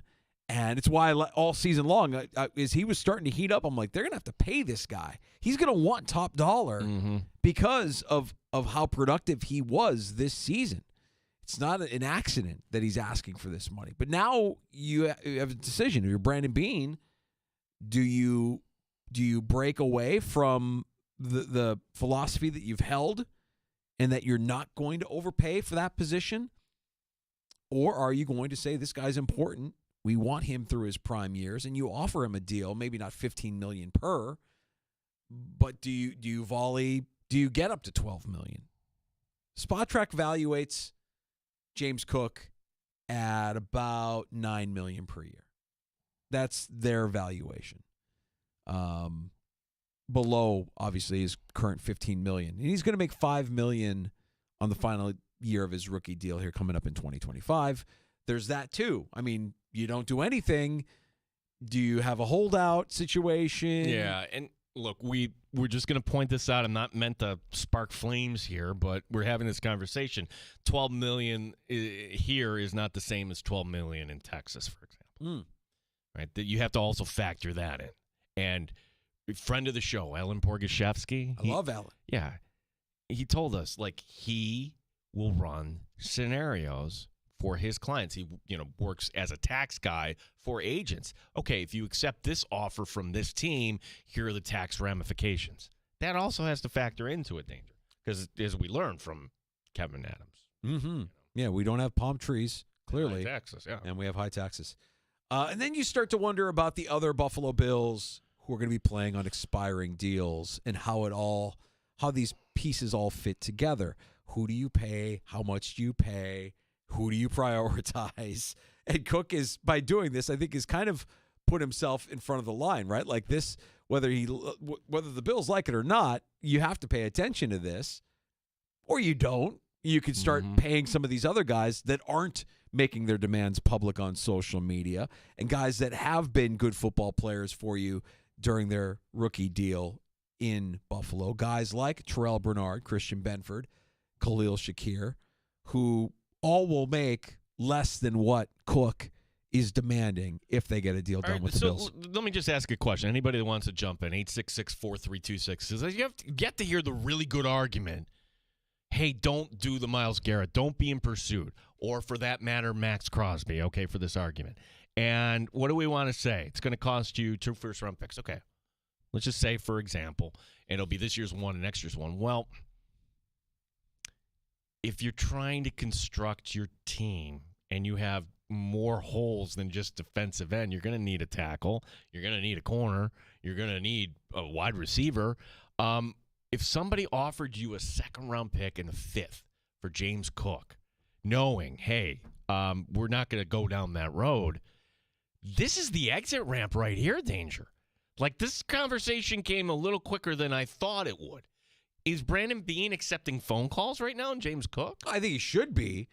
But I also think what's interesting about this is it comes on the heels of the end-of-season press conference where Sean McDermott was throwing flowers at James Cook. Like, we've never heard this coach talk about a player ever. I mean, you know, how important is James Cook? How valuable is he to the quarterback? How much does Josh Allen value having Jimbo in the locker room, right? Because I'm sure there are teams. Matthew earlier on X brought up the Raiders. Like, the Raiders and James Cook makes a lot of sense. You need a star. You don't have anything except for Pete Carroll in that backfield. That makes a lot of sense. Let me point to another team in the NFC East, okay, that just watched. Hey, there's the Eagles that just went out and got a running back. We're all connecting dots thinking, okay, Dallas is going to draft Ashton Genty. But you know what? Why not just go trade for one and not give up the first-round pick? There would be teams, Danger, I think, that would be in the market for James Cook. And again, it's like if you've already made a determination, we're not going to pay this guy. This would be the time to finger quote sell high, because all right, then the other way you go is you're going to just ride it out with James Cook and hope he doesn't get hurt. And for his sake, he hopes he doesn't get hurt. You're not drafting his replacement this year, by the way, either. Well, you have a deep running back class this year. Well, I mean, if you keep him on the roster. Yeah. But you could draft a running back this year and do it with the notion that you've got Ray Davis, you've got a rookie this year in Cook's final year, and let Cook hit free agency when it's all said and done and not negotiate a deal. And, does Cook hold out? Does training camp get a little bit more spicy if there's no contract extension for James Cook? I think that's all fascinating. And then when we look at the other players that are playing on their rookie deals, on expiring deals, the one that I think we kind of all, well, I don't know if you're all completely on board with this, but it feels to me like they're going to do with Greg Rousseau similar to what they did with Tremaine Edmonds, which is we like the player, we like his contributions, but we don't like what he's going to command when he becomes a free agent, and we don't feel he's worth the extension right now. I'm sure his people understand there's such a market for defensive line help. Greg Rousseau is a good player, but he's not at the Hall of Fame level. That's where we are. And I will continue to say, I think you ride that one out. You can play this out in your head if the Bills were to pull the trigger and somehow get Myles Garrett. Myles Garrett and Greg Rousseau in 2025 is nearly impossible, right? Like, you think about that, that would be sick. It would be sick for Rousseau playing on the final year of his rookie deal and heading to free agency, because he will have a career year playing opposite Myles Garrett. You do that, Danger. You have Ed Oliver. You have Carter.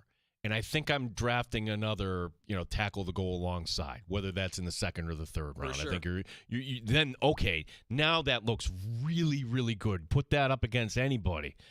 outside of Philadelphia, right? You're excited about that. But it's kind of short term, but it is what it is. The other three guys, I think they're all kind of McDermott sort of guys. Shakir is not going to be a $20 million a year player. He's just not. But he's very valuable. And could you strike a deal entering the season with him? Terrell Bernard, he's a team captain danger. Like, that's a little tougher for a captain to say, I'm going to kind of walk away. And then Benford is the other one. And we didn't discuss this because when we were joined by Matt Perino on Tuesday, talking about these moves for the Buffalo Bills, and also Sal yesterday, that Christian Benford is actually better in the system the Bills play rather than man-to-man. If the Bills are going to go play man-to-man a little bit more, does that really match the value of Christian Benford? I don't think it's a shoo-in that he'll be back. Right. Looking at how he's played through his career up to this point, similar players at his position, he's probably a 10 to 14 million a year guy in Benford. Could you stomach paying Christian Benford 10 to 14 million, knowing that the defense might play a little bit more man? I think Shakir, Benford, and Bernard are all part of this team in one way, shape, or form because they present that value. They give you results, but not at an elite price tag. They're not getting paid like Tremaine Edmonds or a Roquan Smith in Baltimore. The way Bernard at $10 million per as a captain of that defense feels right. Benford around $10 million per feels right. Shakir, $9-10 million per feels right. Cook at $15 million per feels inflated. Feels a little too much. Yeah. And what Rousseau is going to command, I think, is more rich than the Bills want to pay for the production he's given them. I think the most surprising thing is that the Bills paid Cook ahead of schedule. This is what he wants, and we haven't had the real uncomfortable situation. That would be the most surprising thing to you. If that were to happen, that would surprise you more than anything. What, they pay Cook? Yeah. Yeah. Yeah. I'm with you. I think that but the question is, will Cook kind of, all right, I'll show you, I'll put up the big numbers, and then I'm going to walk out the door? Or do we get to Fisher, and we haven't had this in this era? How much talking does James Cook do this offseason? He's been pretty soft-spoken through his career. He hasn't said a lot through his career. That's why this was almost – I think this is all calculated. Of course it is, yeah. And it makes a lot of sense, and now is the time to strike. He's coming off a season unlike anything we've seen in quite some time, and he may never put up the kind of numbers – for the rest of his career that he put up this season. This might have been his best season as a pro. Do you see a season in the future outside of Buffalo where he does what he did this year? That, I don't know. I have a hard time with that. I mean, this was a really, really strong season for Cook. In 49 games, 20 touchdowns for his career. Again, you're paying for future production, not past production. If you're Brandon Beane, can you get that kind of season out of James Cook for the next 2 to 3 years? That's the only way I think you find a way to get a deal done. And even then, you're not getting a deal done at $15 million per year. I'm sorry, I don't think you're paying James Cook that amount of money. If he wants that amount of money, yeah, you're Brandon Beane, and you're saying who wants him. Who wants him? What's the value? Yep. And if it makes sense, you might make the move. I'm just telling people to brace for that. 866-4FAN, 866-4326 is our phone number. Johnny calling in from Rochester. What's up, John? Yeah, I'm calling. I'm calling as a fan of James Cook, and I was a little surprised to see this. Maybe not, because I feel like Dalvin Cook is kind of pushing him to make this move, but you look at James Cook and how the Bills have used him.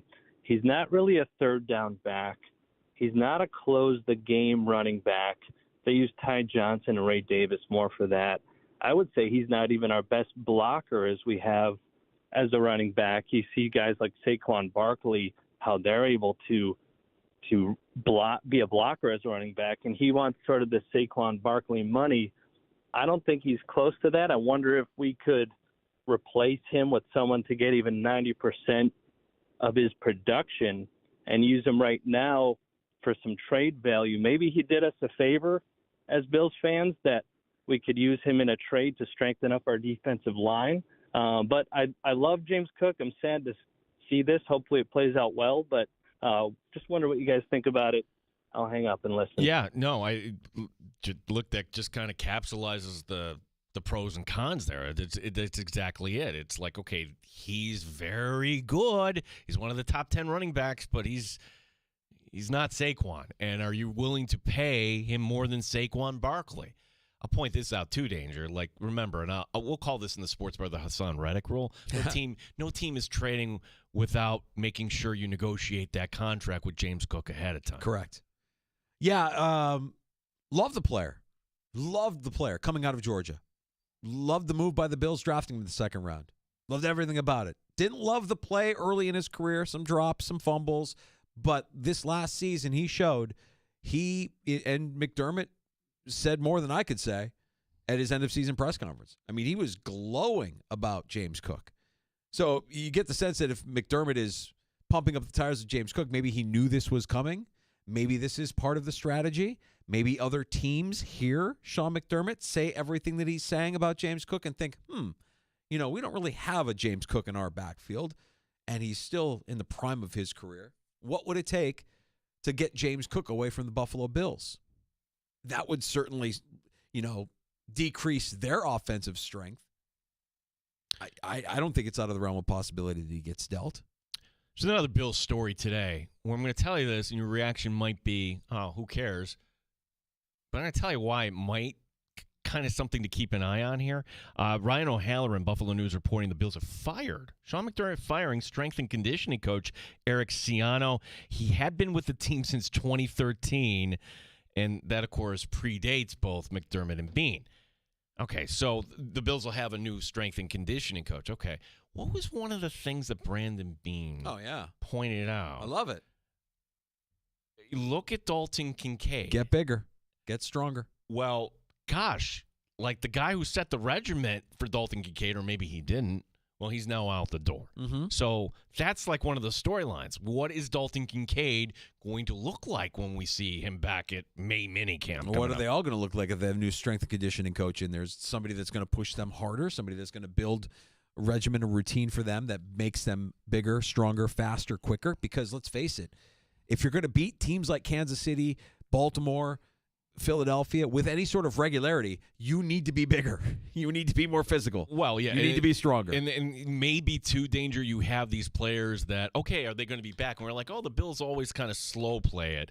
But is it that reason? I don't know. I'm only speculating, but I think it is noteworthy. And That's not a nothing. No, and remember, how McDermott makes these moves, generally speaking, he knows who he's going to hire in advance, too. So in his mind, it'll be an upgrade. It'll be an upgrade. Yeah.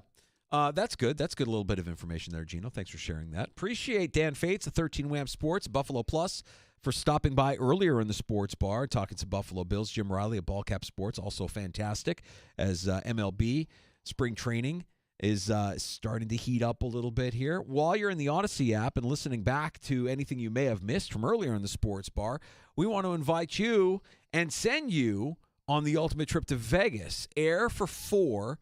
You and 3 of your buddies to Las Vegas, a stay at the Circa Resort and Casino. That's Las Vegas's premium sports viewing destination and the biggest March Hoops party at Stadium Swim, plus $5,000 apiece, $20,000 total, to fund the ultimate viewing experience for the first 2 rounds of the college basketball championships coming up in March. Winning is easy. Just download the free Odyssey app if you haven't already, AUDACY.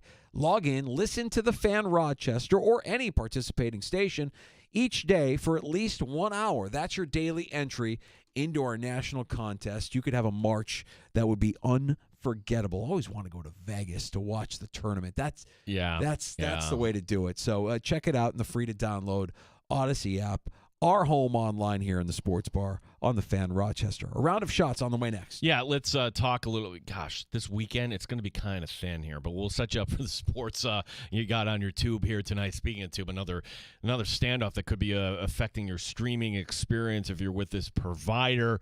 Who is the most fun team in college basketball? Fun story. We'll talk a little college hoop. Yeah, some hot uniform talk also coming from Major League Baseball. All right, we'll get to that and more next. A round of shots. And don't forget about last call. You could pull up a stool and have the final word in the sports bar at 866-4326. 585-866-4FAN.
The New York Jets make it official. They are moving on from quarterback Aaron Rodgers. Steve Tasker today with his thoughts on One Bills Live. There's no question about it. He will get interest from other teams, and if he wants to, I don't think there's any question he'll be able to play this next year. Think about it, even if it's in Las Vegas or Pittsburgh or Cleveland, the Giants, they could draft their quarterback, have Aaron Rodgers there for a year or something to mentor, to have the kid learn from him, and then step in.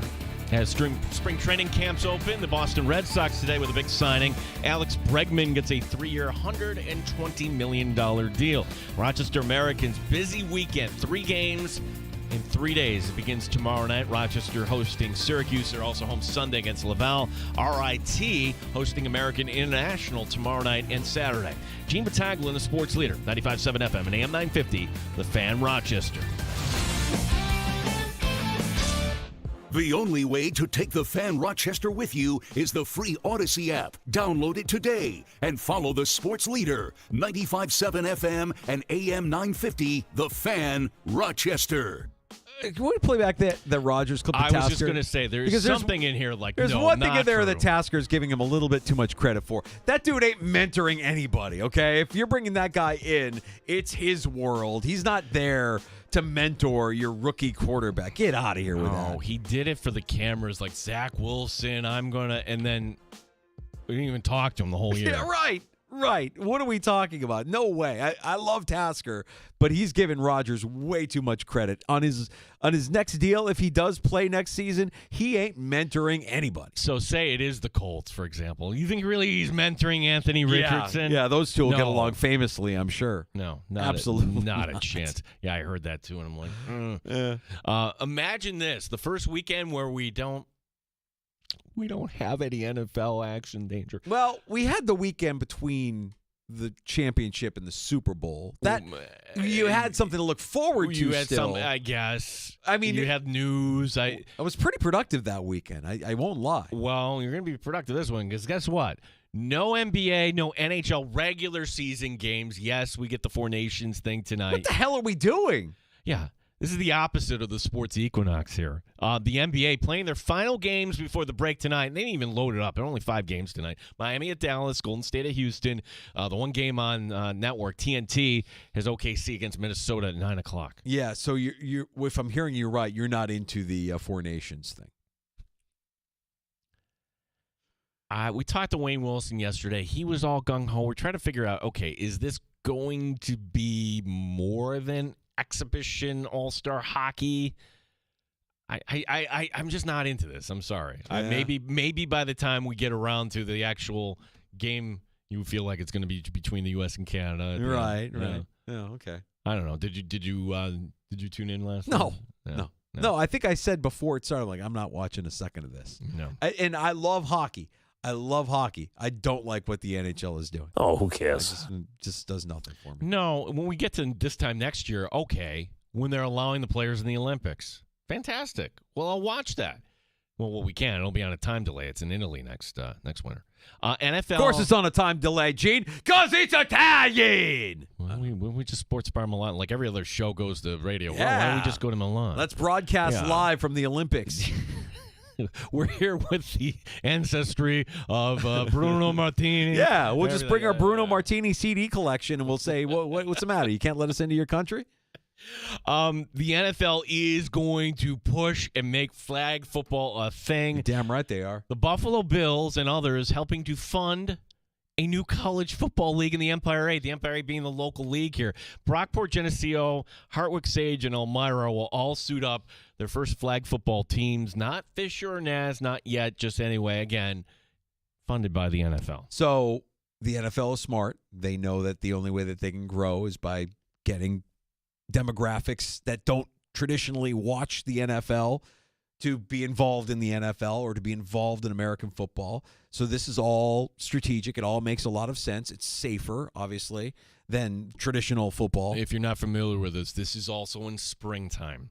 Why? Isn't that a coincidence? Yes, it is. Like, you're not doing this head-to-head against other football. Yes, it is, pal. Yeah. It is absolutely in the springtime. And when it's all said and done, there will be an NFL flag football league that runs in the springtime that will tide us over while the real game comes back. Not that flag football isn't a real sport. Not what I'm saying, but it will be a version below what we wait for with great anticipation every fall. So you're getting this right now in high schools, now to the colleges. Give or take 10 years, over under on the NFL flag football professional league. Under 10 years. Under 10 as well. Under 10 years. Like somehow they got this in the Olympics. I'm like, you're kidding me. Like, under 10 years. Under 10 and the Olympics will be a big part of its growth. It'll explode. It'll get a lot of attention. And it under 10 years, no question. The way, are you kidding me? Who knew that the NFL had this much money to throw around? I mean, well, we all knew because it's funded by billionaires who see their future. Their future is we want to make more billions, more. We need to continue to grow at this pace that we're growing. Yeah. They're not accepting anything but double-digit growth year in and year out. No, they probably looked at the WNBA and like, okay, well, if they could do that, we could do it better. Oh, and there will be stars. There will absolutely be stars. They're a machine, man. They're an absolute machine. They can't be stopped. So more money being funneled into flag football, and now it's at the college ranks. Fantastic. YouTube TV has announced they didn't come to an agreement with Paramount, which means all their channels are gonzo. This includes CBS, which if you're a sports fan, 1 month from today is actually the opening day of the NCAA tournament. Yeah. If you're one to say, they'll come to an agreement, not so sure. YouTube's track record is once they walk away, they walk away. You know what, Gino? I'm so tired of it. I'm ready. Cancel it all. I'm over all of it. Wait, you're pulling the cord cutter? What is like a stream cutter? What is that? I'm cutting the streams. I'm cutting the cord. I'm done. I'm going to go live in a yurt. I'm done. I'm so tired of these negotiations, these public negotiations. And when you look at how much we're paying, it's insane. It's, we all remember, if I cut the cable, if I cut the cord, I can save money with the streamers. Well, guess what? Not anymore. You're paying more now than you ever have with the streamers or with your cable provider or with satellite, whatever it is, you're paying more. And it's universal. But this drives me nuts. When we have to go through this negotiation and we suffer when we're already paying everything that we're paying, I'm ready. I'm ready to just say I'm canceling all of it. All of it. I'll just bum a password off my in-laws or something. I have no idea. But I can live without it. I don't need it anymore. This is ridiculous. You don't see this too often, Danger. A venue change in season. St. John's, their final regular season game is coming up against Seton Hall, scheduled for March 1st at Carnesecca Hall, which is on campus. That game has been moved to Madison Square Garden. The magic of Rick Pitino. Hell yeah. Filling the Garden. Yeah. 3 years, $120 million. Those are the figures for Alex Bregman, the infielder, signing with the Boston Red Sox today. Some of this money is deferred. I know, shocking. Bregman played mainly third base for Houston. Boston, they're penciling him to be their second baseman. Other teams reportedly interested were the Jays, the Tigers, and the Cubs. Yeah, the only knock I saw in this deal from outsiders was that he doesn't fit their roster. And so that move from third to second, is that a big deal for Alex Bregman? No, it should be fine. No, can the guy learn to turn the double play? I would think so. And to have that sort of power coming out of the second base position? Yeah, they'll be fine. Boston's going to be interesting. There you go, Red Sox fans. You have a good year coming up. All right, Danger, what we've been working our way to. Some hot uniform talk here in the sports bar. And this comes from Major League Baseball. Let me set the mood. Where we're still learning some of these changes coming up for the upcoming season. Let's take, for example, the Baltimore Orioles.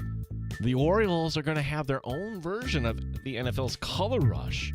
The O's are going to pair their orange jerseys with orange pants coming up. It's not the first time they've done this. Really? Danger. Go back to 1973. Earl Weaver, Jim Palmer, and that whole team.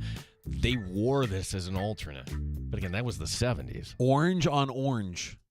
Not just orange, like really like bright orange. Remember how startling the Broncos looked wild card weekend in those orange pants? But you had white jerseys. White jersey. With that, right. Now, if you go orange on orange, I know as a Bears guy, when they went orange on everything, orange helmet, disgusting. Gross. Terrible.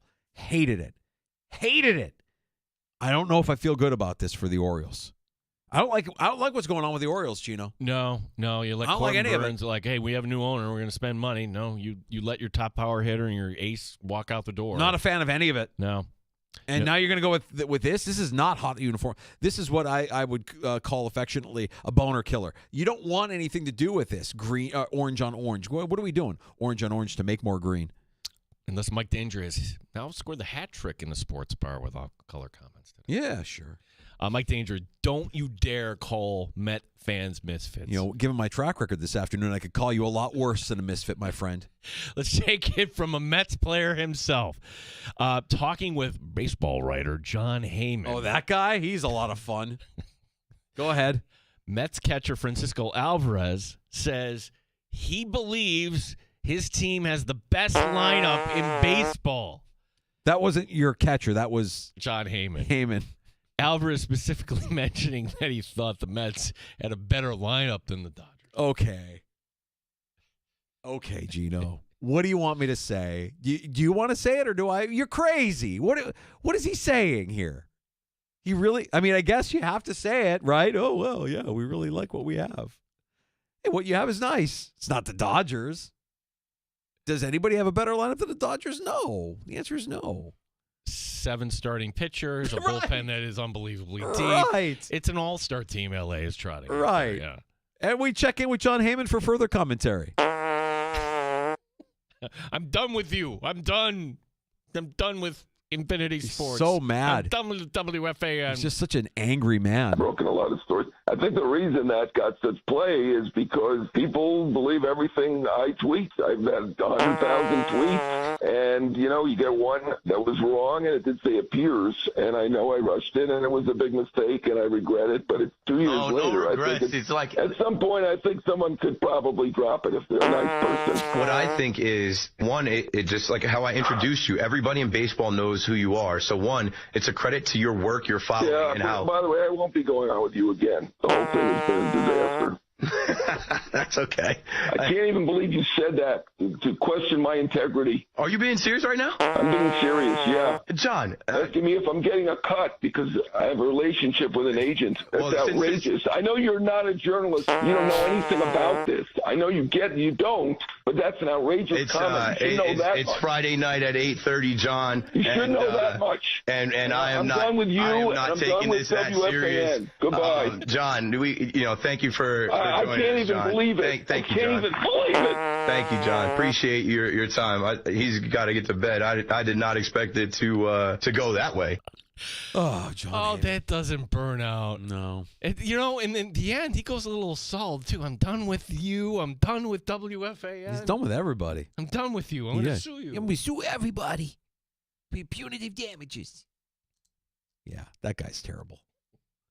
I mean, he's great. He's a great baseball writer. He's awesome. I love that guy. Oof. What a wonderful human being. Great sense of humor, I'm sure. All right, there you go. There's a round of shots here in the sports bar. We'll come back with last call quickly at 866-4326. You can have the final word at 866-4FAN.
Sports leader, 95.7 FM and AM 950, The Fan, Rochester.